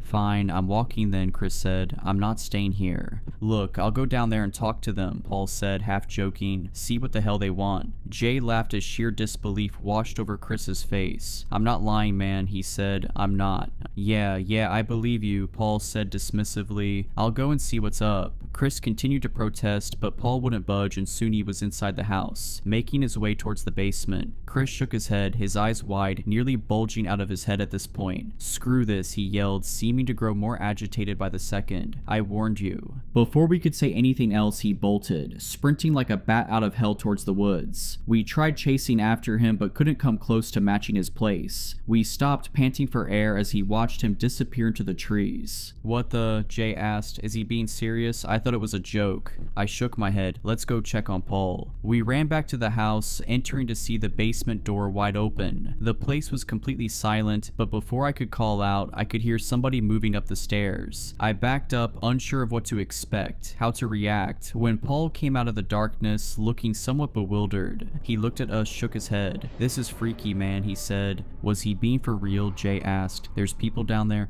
"Not exactly." The three of us went down there with my nerves yet to be completely settled. We couldn't find a light switch, but there were enough windows and enough daylight for us to move around. Turns out Chris hadn't been totally correct, but he probably hadn't been lying either. Planted right in front of the stairs was a table with 3 chairs. Sitting in those 3 chairs were some of the most lifelike sculptures I'd ever seen. 2 soldiers in what appeared to be old military outfits and a woman in some kind of long religious dress. They weren't quite enough to be uncanny. If you looked at them for more than a few seconds, you could tell that they were carved from stone and then meticulously painted, something you could confirm by touching them. Still, they were exceptionally crafted, something that could have only been achieved by a dedicated professional. I mean, I don't blame him, Paul said, referring to Chris. "I almost shat bricks when I first saw them. I mean, what?" I remembered back to the conversation I'd had with him, how he claimed that one of them had actually looked at him, and then a shiver ran down my spine. Jay laughed, a palpable relief in his voice. "How much you think we could sell these for?" "I'm down to take them and find out," Paul joked. On the surface, it made enough sense. The homeowners were in possession of some very valuable items that they stored in the basement, simply forgetting to lock it this time around. Jay and Paul continued looking at them, taking pictures, marveling at how weird it all was. On the other hand, I wasn't so keen on doing so. I wanted to get the hell out of the basement ASAP. The details just weren't adding up. I knew Chris well. If the only thing he'd seen had been these statues, he would not have reacted the way he did. said. Jay was looking at his phone, smiling at the pictures he'd taken, when suddenly his expression dropped. He put his phone down and looked ahead. "There's another one over there," he said, "in the corner."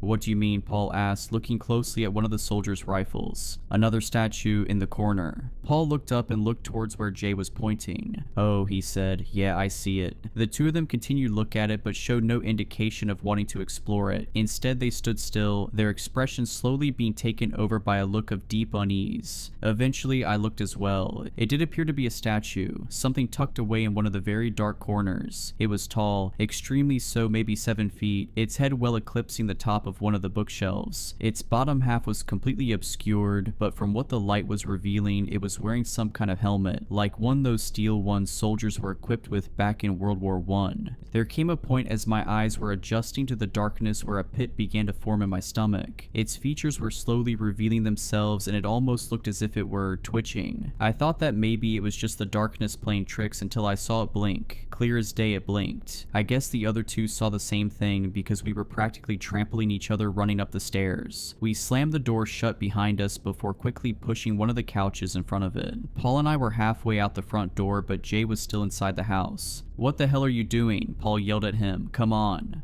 "I need my laptop," Jay said before throwing Paul his keys. "I'll be quick, start the truck." He ran up the stairs while Paul continued to curse at him. "Really, dude, are you serious?" And then I remembered my own laptop, thinking about how annoying it would be if I were to lose it. I looked at the basement door, then at the stairs, then at Paul. "It's gonna take 5 seconds," I said. I could hear him cursing behind me as I ran, jumping 3 steps at a time until I reached my room, darting in and grabbing my laptop from the desk. As I rushed out of there, I saw that the door to Jay's room was shut. I stopped, slowed my breathing. I was almost certain that he hadn't gone back downstairs. I would have seen or heard him. I approached the door. "Jay," I asked, "the hell are you doing?" No response. I looked at the door, but every muscle was frozen, almost as if my body were warning me not to go in. Suddenly, it creaked open just slightly, and I jumped back. "Jay," I asked. Still no response. I couldn't see anything through the crack until my eyes drifted upwards near the ceiling. A pair of eyes looking down at me, large eyes set too far apart on a face with skin that was too pale. I turned and bolted back downstairs as I heard the door swing open the rest of the way. Of course, I didn't look back and ran outside and jumped into the passenger seat of the truck. "Where is he?" Paul asked. "Just drive," I told him. He didn't protest and stepped on the gas, ripping down the dirt road. We continued driving until we reached a rest stop, the first place with other people. By that point, we had both called and messaged the homeowners about a dozen times each. Nothing but radio silence on the other end. We even noticed that the listing itself had been removed from Airbnb entirely. And then we called the police. Somebody answered and I explained the situation as in-depth as I could. The operator listened without interrupting,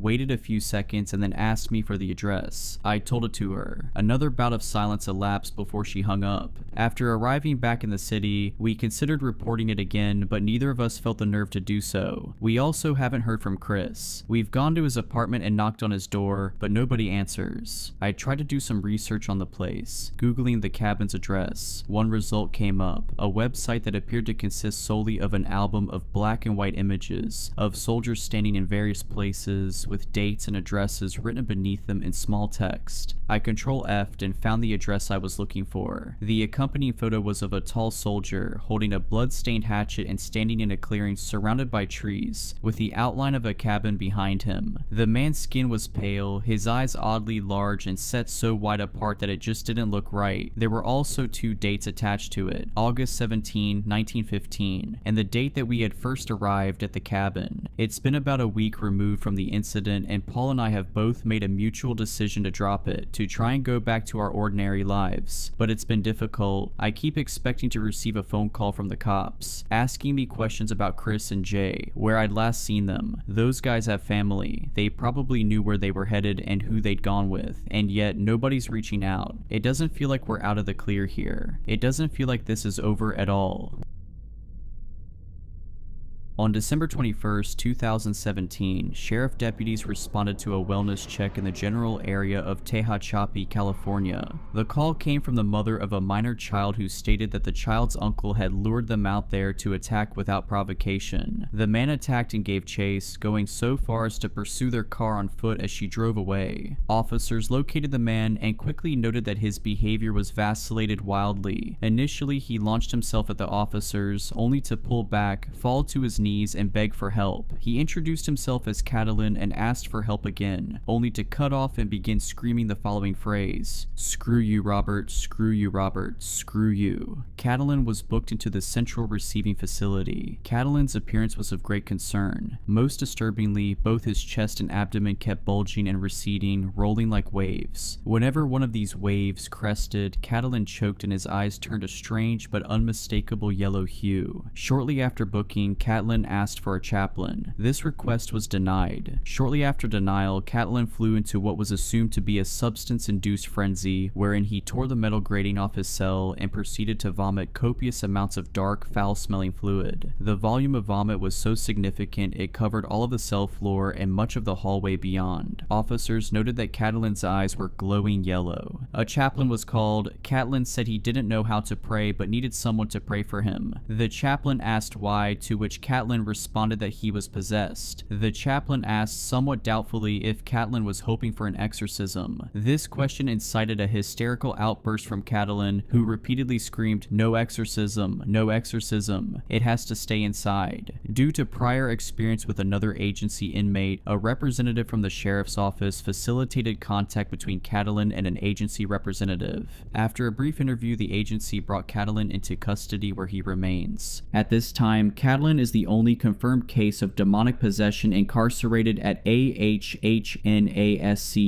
Catalin is a 34-year-old male approximately 5 feet 6 inches tall. One eye is brown and one is yellow. He suffers extensive chronic bruising on his chest, stomach, and back. He has a full-body matrix-like rash that has been described as web-like. Catalin is pleasant and cooperative, although he suffers from major depressive disorder and severe anxiety relating to the possibility that the entity inside him will escape. He has also expressed severe anxiety over the question of who or what will keep the entity contained once he dies. Given that Catalin is a essentially biological maximum security prison and that containment of his prisoner aligns with agency directives, he has been granted T-Class designation. Interview subject: the jar of clay. Classification: string. Cooperative / destructible / Gaian / constant / moderate / unknown asterisk. Periodic re-evaluation required. Interviewer: Rachela B. Interview date: December 3rd, 2024. Lying isn't always a sin, but I still don't forgive Robert for the lies he told. Robert lost his life. That's what his mother says. Robert lost his life. That's a lie. Robert didn't lose his life. He stole it from himself, but I get it. Sometimes a good lie is the only tether to your sanity, the lasso keeping your demons at bay. Maybe if Robert had told himself more lies, he'd still be alive, but maybe not, because Robert already lied a lot. Lies like, "I'm okay, you don't have to worry about me, everything's fine." Really, if I could, I'd say, "Screw you, Robert. Screw you for lying. Screw you for hiding. Screw you for letting me love you so much for so long. Screw you for loving me so much for so long." He used to say I was the only person who made him comfortable. Paradoxically, comfort made Robert uncomfortable. Whenever he felt too comfortable for too long, he ruined it. He ruined it for the last time by launching into a gloriously unhinged rant that ended with him telling me, "You're the only thing that feels like home and I love you so much, but I hate you even more and that will never stop." I don't think he was lying when he said that, why I left. His mom found him 9 days later, broke into his apartment, saw him slumped against his bathroom wall, and immediately took 7 pictures of his body that she texted to me along with the message, "Are you happy now, you freak?" The pictures were bad because he'd been dead for a while, but the decomposition wasn't the worst. The worst was the smallness of him. How flat, how hollow, how empty he looked. Not like there was nothing left, but like there had never been anything at all. His mom barred me from his funeral. I didn't hold it against her. She needed someone to blame, and strictly speaking, I am to blame for a lot of Robert's misery. But at the same time, holy crap, we never dated. We never even tried. We were too enmeshed, too damaged, and we knew each other too well. When you truly know someone and that someone truly knows you, it's not romantic, it's not beautiful, it's just terrifying. And even if that's not true, so what? The last thing Robert ever said to me was, "You're the only thing that's ever felt like home, and I love you so much, but I hate you even more, and that will never stop."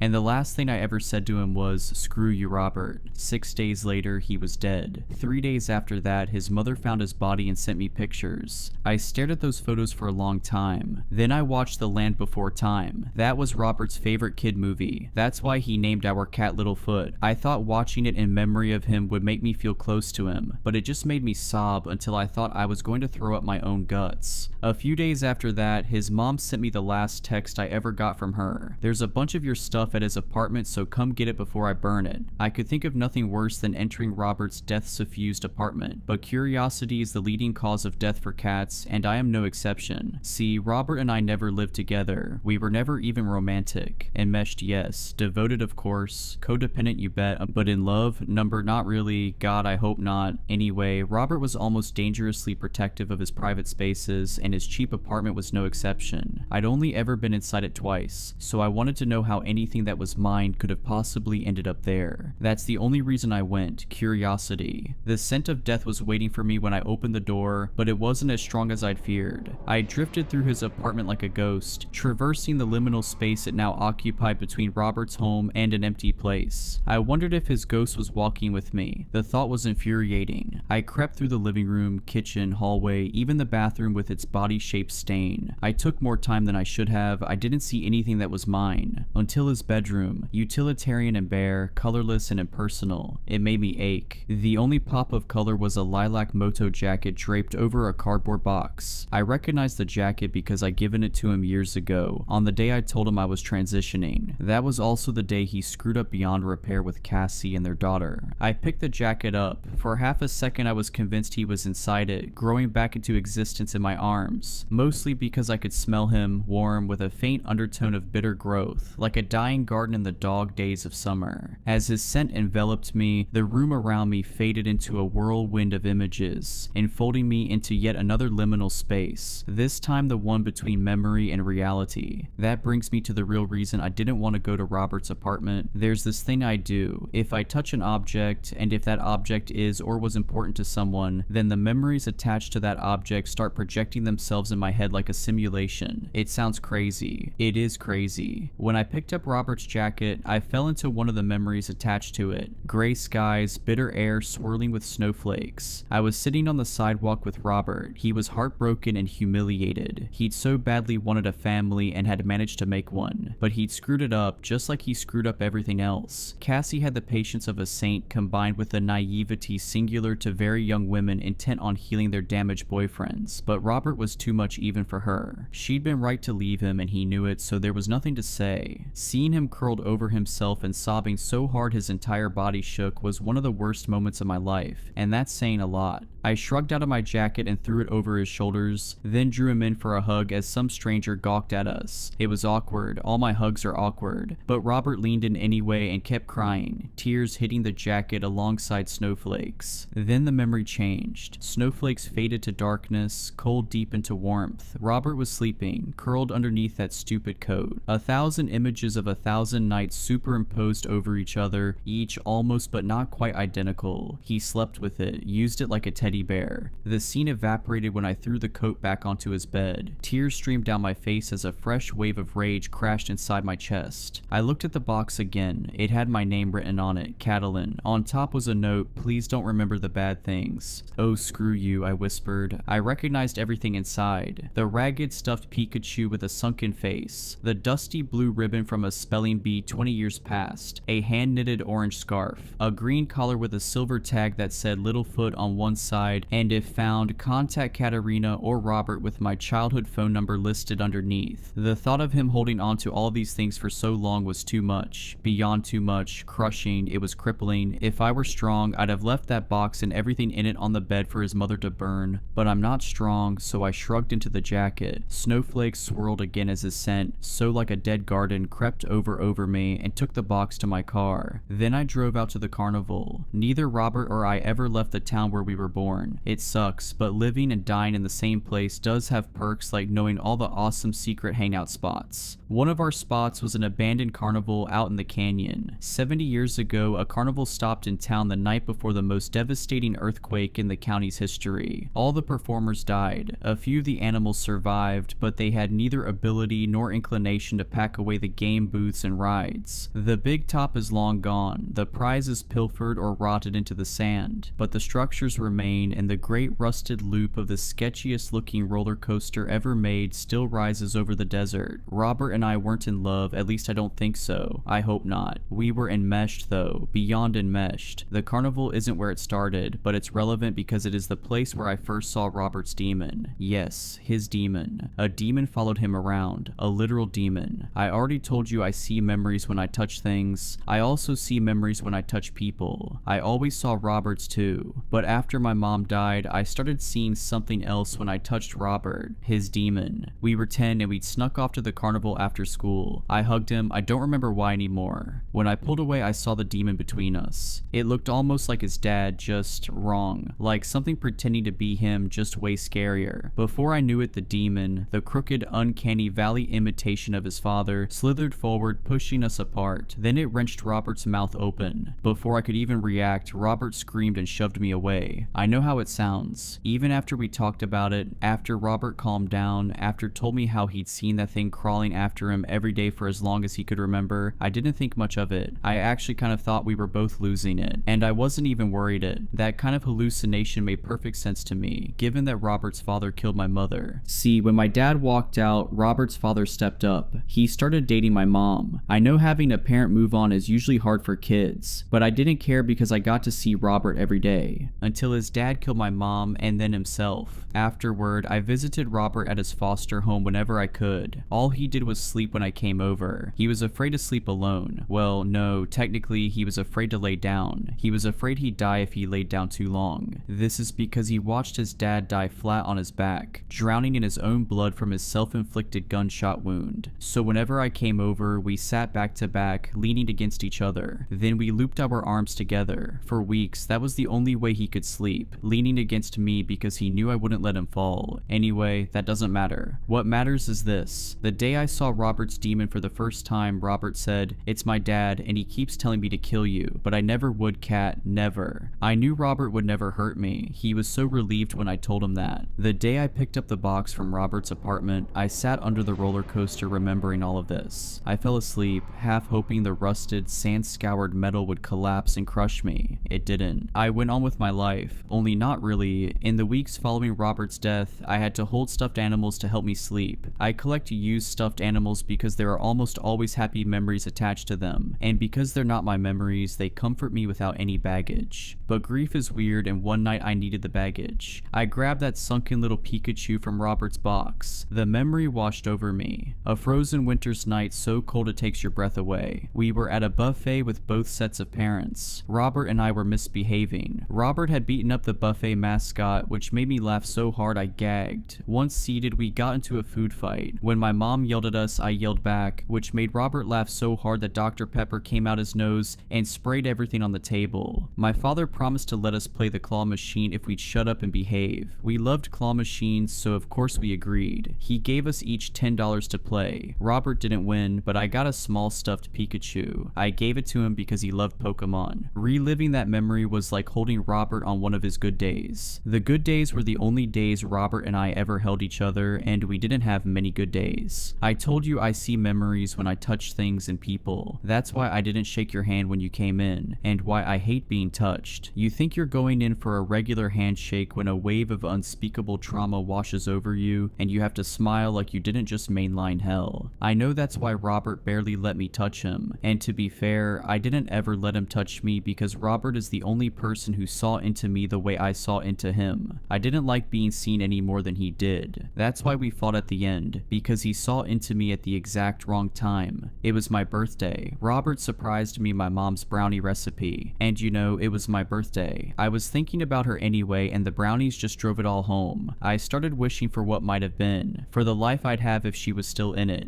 It made me cry. I don't usually cry, I wasn't even crying hard, but I was crying enough for Robert to notice. He came in for a hug before I could put my shields up. I will never forget his face. The shock, the guilt, the sadness, and the rage. I'll never forget his voice either, when he said, "No matter what I do or how long it's been, that's always going to be the first thing you think when you look at me. That's why you won't, why we'll never..."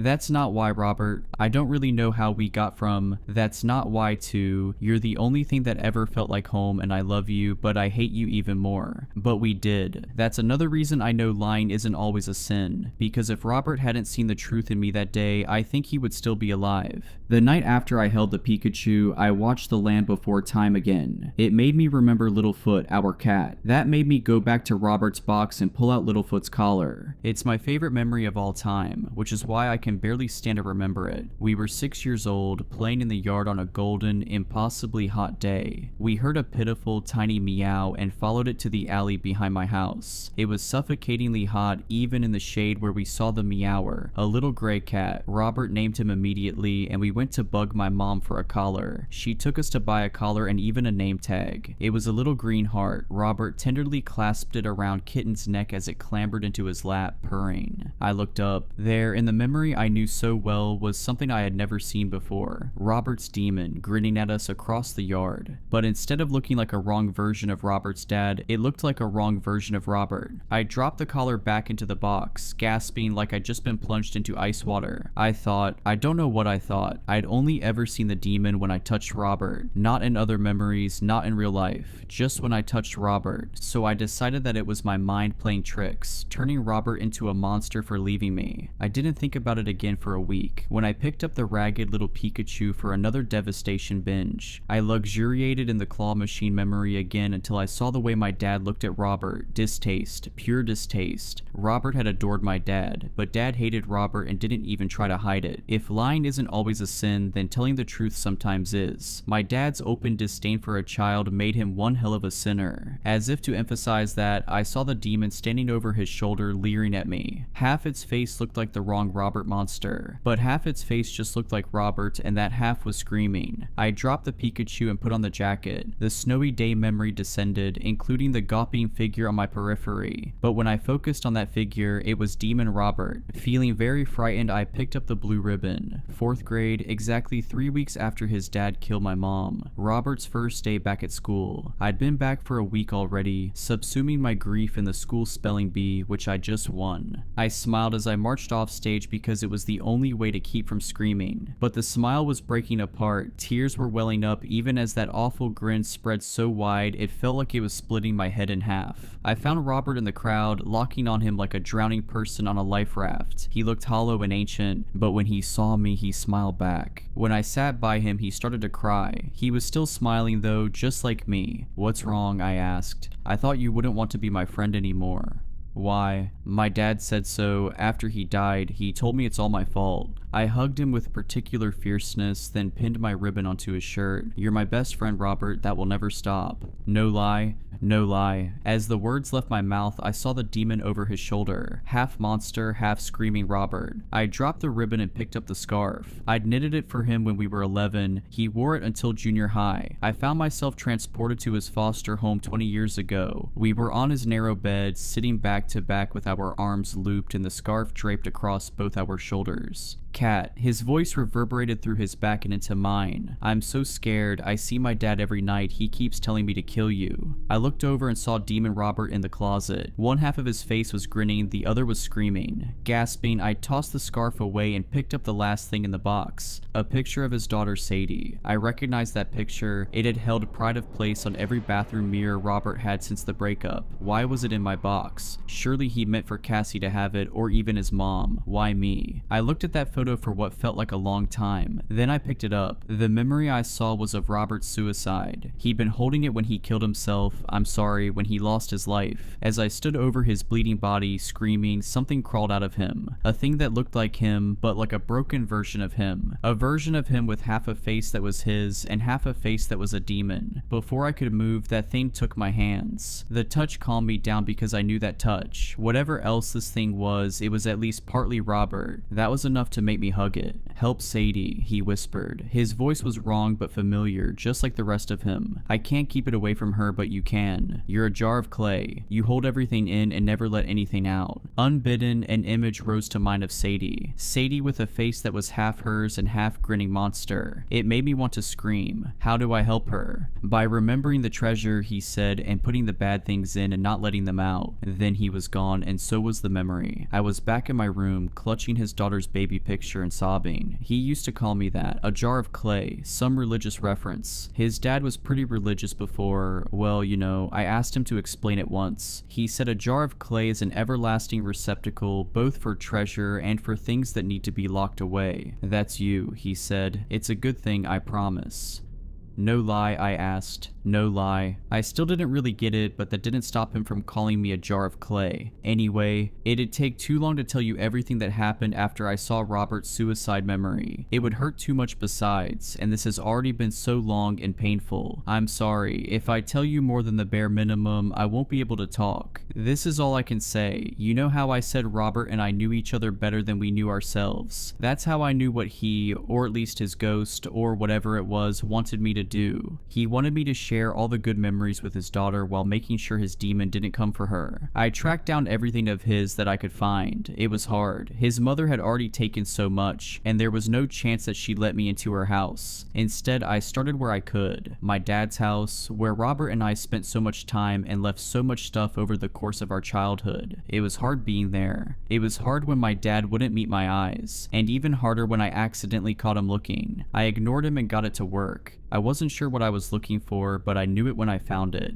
It was Robert's stuffed dog, an ancient stiff dog, kind of an heirloom. One his dad had before him, and his grandpa before that, and his great-grandfather before that. It was the only thing he'd been able to grab when CPS took him after the murder. The other kids at his foster home were jerks about it, so he hid it at my house and clearly forgot. When I picked up that dog, two things happened. First, I saw a memory from when we were 16. I was angry and giving him the silent treatment. That freaked him out. The silent treatment always freaked Robert out unless he was the one giving it. He was trying to make me tell him what was wrong. You know what sucks? It wasn't that I didn't want to tell him, it was that I couldn't. That's one of the problems I always had with him. One of the things I always did to him. He called me a jar of clay again. "You're one heavy jar of clay. I wish I had half your stoicism, cat. Really, no lie." That memory melted away and others melted in. I don't know how to explain these memories. I told you that touching someone is a surefire way to mainline trauma. When I touched that toy dog, I mainlined pure horror. Robert and his father and his father and even his father, all carried and crushed by an overwhelming wave of horror, by a demon. His entire family, generation after generation, being stalked by this broken, grinning monster. Something that hunted them, that sank its claws in deepest, until it pulled those claws down and shredded them to ribbons. One of those ribbons was Robert's father killing my mom. An older ribbon was his great-grandfather beating one of his own sons to death in a drunken rage. And one of those ribbons was Robert shooting himself in the head while holding his daughter's baby picture against his heart. But the memories showed me something even worse. This thing, this demon, this destroyer, wasn't just sinking its claws into Robert when he died. It was worming its way inside him. It was trying to take him over, to actually be Robert, because once it was Robert, it could, and promised to, do everything it wanted. And all it wanted was to destroy. It wanted to destroy his mom and Cassie. It wanted to destroy me. Most of all, it wanted to destroy Sadie. And it wanted to use Robert's hands. Robert fought, of course. Robert fought it his entire life, even before he knew what he was fighting. That was the reason he killed himself, because he was scared he was losing the fight, and he thought dying was the only way to protect who he loved. He took his own life to try and take out the monster. Only he hadn't killed it. He'd only killed himself. I was crying so hard I didn't even notice my dad until he touched my shoulder. I jumped, thinking of demons crawling inside and commandeering my hands like a puppet master master. My dad was looking at me, the first time he looked into my eyes in half a lifetime. Hey Qatar, Catalan, I wanted to tell you something. I patted the floor even though it was the last thing I wanted to do. He sat down like it was the last thing he wanted to do. When he saw the stiff dog in my hands, his mouth quivered. I wanted to tell you that a good man lives his life for other people. You've done that. This was the first time, the very first time, that he'd acknowledged me as a man. Robert did too, but I didn't. His voice got thick. I wasn't a good man. I'm sorry. I'm so sorry, baby. He was right. If any of this was anyone's fault, it was his for leaving. I wanted to push him away. I wanted to spit in his face, to tell him he wasn't a good man, had never been a good man, would never be a good man, that he'd as good as killed my mother. Instead, I grabbed his hands. I understood instantly that I didn't have to tell him any of those things, because he already knew. You are Dad. To my horror, I started to sob. So did he. You're a good man, you always were. You're the best father anyone's ever had. It was a lie, every last word. But lying isn't always a sin. After that, I went to Cassie's house. I lied about grabbing Robert's things for his mother, but she wasn't fooled. The only person Robert's mom hates more than Cassie is me. That's probably why she let me in. But Cassie's always been good that why. It's why I've never been able to hate her, even when I desperately wanted to. Once again, I didn't really know what I was looking for until I saw it. A Build-A-Bear I'd bought Sadie for her 6th birthday. I looked around to make sure Cassie wasn't watching, then picked it up. Robert's memory, he and Sadie sitting on the floor. If I ever scare you, or if there's something you don't ever want to tell me or your mom, you tell Uncle Cat, okay? He'll do anything to help you. He'll always keep you safe. I know, Daddy. Demon Robert crept up beside me. Together we watched his memory. He didn't look like a demon anymore. Not even half of one. He just looked like Robert. I can't be you, Cat. I wish I could. I wish we could have been. But it ate me and it'll eat her. I thought I could save her, but I was wrong. You thought you could save me, but you were wrong. You can save her for me. Screw you, Robert, I said. Screw you. I threw the bear down and picked up something else. Anything else. Anything to not see the promise he made the daughter who wasn't mine, or the broken version of his dead self begging me to right his wrongs. What I touched was a baby toy. A gentle memory. Robert playing with Sadie in a pool of sunlight on a threadbare carpet. All sweet, all good, all bright, except for the demon lurking in the corner. I knew then what I had to do. What I wanted to do. Because Dad's right. A good man lives his life for other people. I don't know if I'm a good man. But Robert didn't know if he was a good man either, and he still lived his life for other people the very best he could. At that moment, Sadie walked in, hollow-eyed and lifeless as Robert had been at spelling bee day all those years ago. I wiped my eyes and almost tried to smile, then thought better of it. Hi, Cat. She sat down across from me. She looked so much like Robert it took my breath away. She was 10, exactly the age he'd been when our parents died. Sadie, I said gently, you Dad loved you more than anything. Her face crumpled. She shook her head, then started to get up. I reached into my pocket and pulled out the baby photo. Look. She looked at me, those eyes that were just like her father's filling with tears. Behind her, shimmering like a mirage, was an awful, familiar silhouette. The demon, a grinning monstrosity with no sign of Robert in its face. Her father's demon, her birthright coming into being to shred her like it had shredded her father. I had no time. I had to share the treasures, spill out all the treasure for other people to remember, so there'd be room to trap what could not be allowed to roam free. You see this picture? It's you on your 1st birthday. He kept it everywhere he went. Even though he wasn't here, he kept you with him. She gave me a look I'd seen on her father's face 10,000 times. That's why I knew exactly what to do, which was stuff the photo into her hands. She climbed clumsily to her feet and bolted, but at least she took the photo with her. Is it true? I looked up startled. Cassie was in the doorway. You don't have to lie for him. You shouldn't. I'm not lying. I wanted so badly to cry but couldn't. The only reason he stayed away is he thought you were better off without him. That's all. The way her face twisted broke my heart all over again. Why? I don't know. You're the only one he ever talked to. That's not true. He wrote his suicide note for you. Her voice was longing and loathing in equal measure. It was one sentence, just a single line telling me to remind you and Sadie how much he loves you. No lie. Only it was a lie. But when Cassie finally relaxed, I knew that it hadn't been a sin. We talked for a long time. When we were done, she gave me a hug. That's Cassie. No wonder Robert loved her. Then I went home and tried to make a plan. I knew what I had to do, but I wasn't sure how to do it. So I sat there for a while thinking, I didn't know what the monstrosity was. A demon, probably. Isn't that what it always is? A demon demon from the depths of hell, come to torment the innocent. How do you defeat a demon? Having not stepped foot in a church since my mother died, I wasn't sure, but I'd absorbed enough religion and pop culture to know that Bibles and crosses were the first main line of defense. So I dug out my mom's Bible and crucifix and held them, expecting something, power maybe, hope at least. But I felt nothing. It wasn't that they felt wrong, they just felt empty, inert, no strength, no energy, no hope, powerless, inanimate, dead, no, not dead, things that had never been alive in the first place. So I thought harder. What is a demon? Hatred, as far as I could tell anyway. What's the opposite of hate? And that gave me an idea. I went to Robert's box and picked up the Pikachu. Instead of memory descending, warmth flowed through my hands, living, moving, joyful, and powerful. So I stuffed the Pikachu in my back pocket. I pinned the spelling bee ribbon over my heart. I shrugged into the lilac jacket, heavy and reassuring on my shoulders. Most importantly of all, hanging from a chain where a normal person might wear a saint's medal, was Littlefoot's name tag. It felt warm and powerful in the hollow of my throat. These things felt right, they felt strong, and they felt true. Not exactly the stuff of which the armor of God is made, but they were reminders of the truest, fiercest love I've ever received and ever given. And that was armor enough.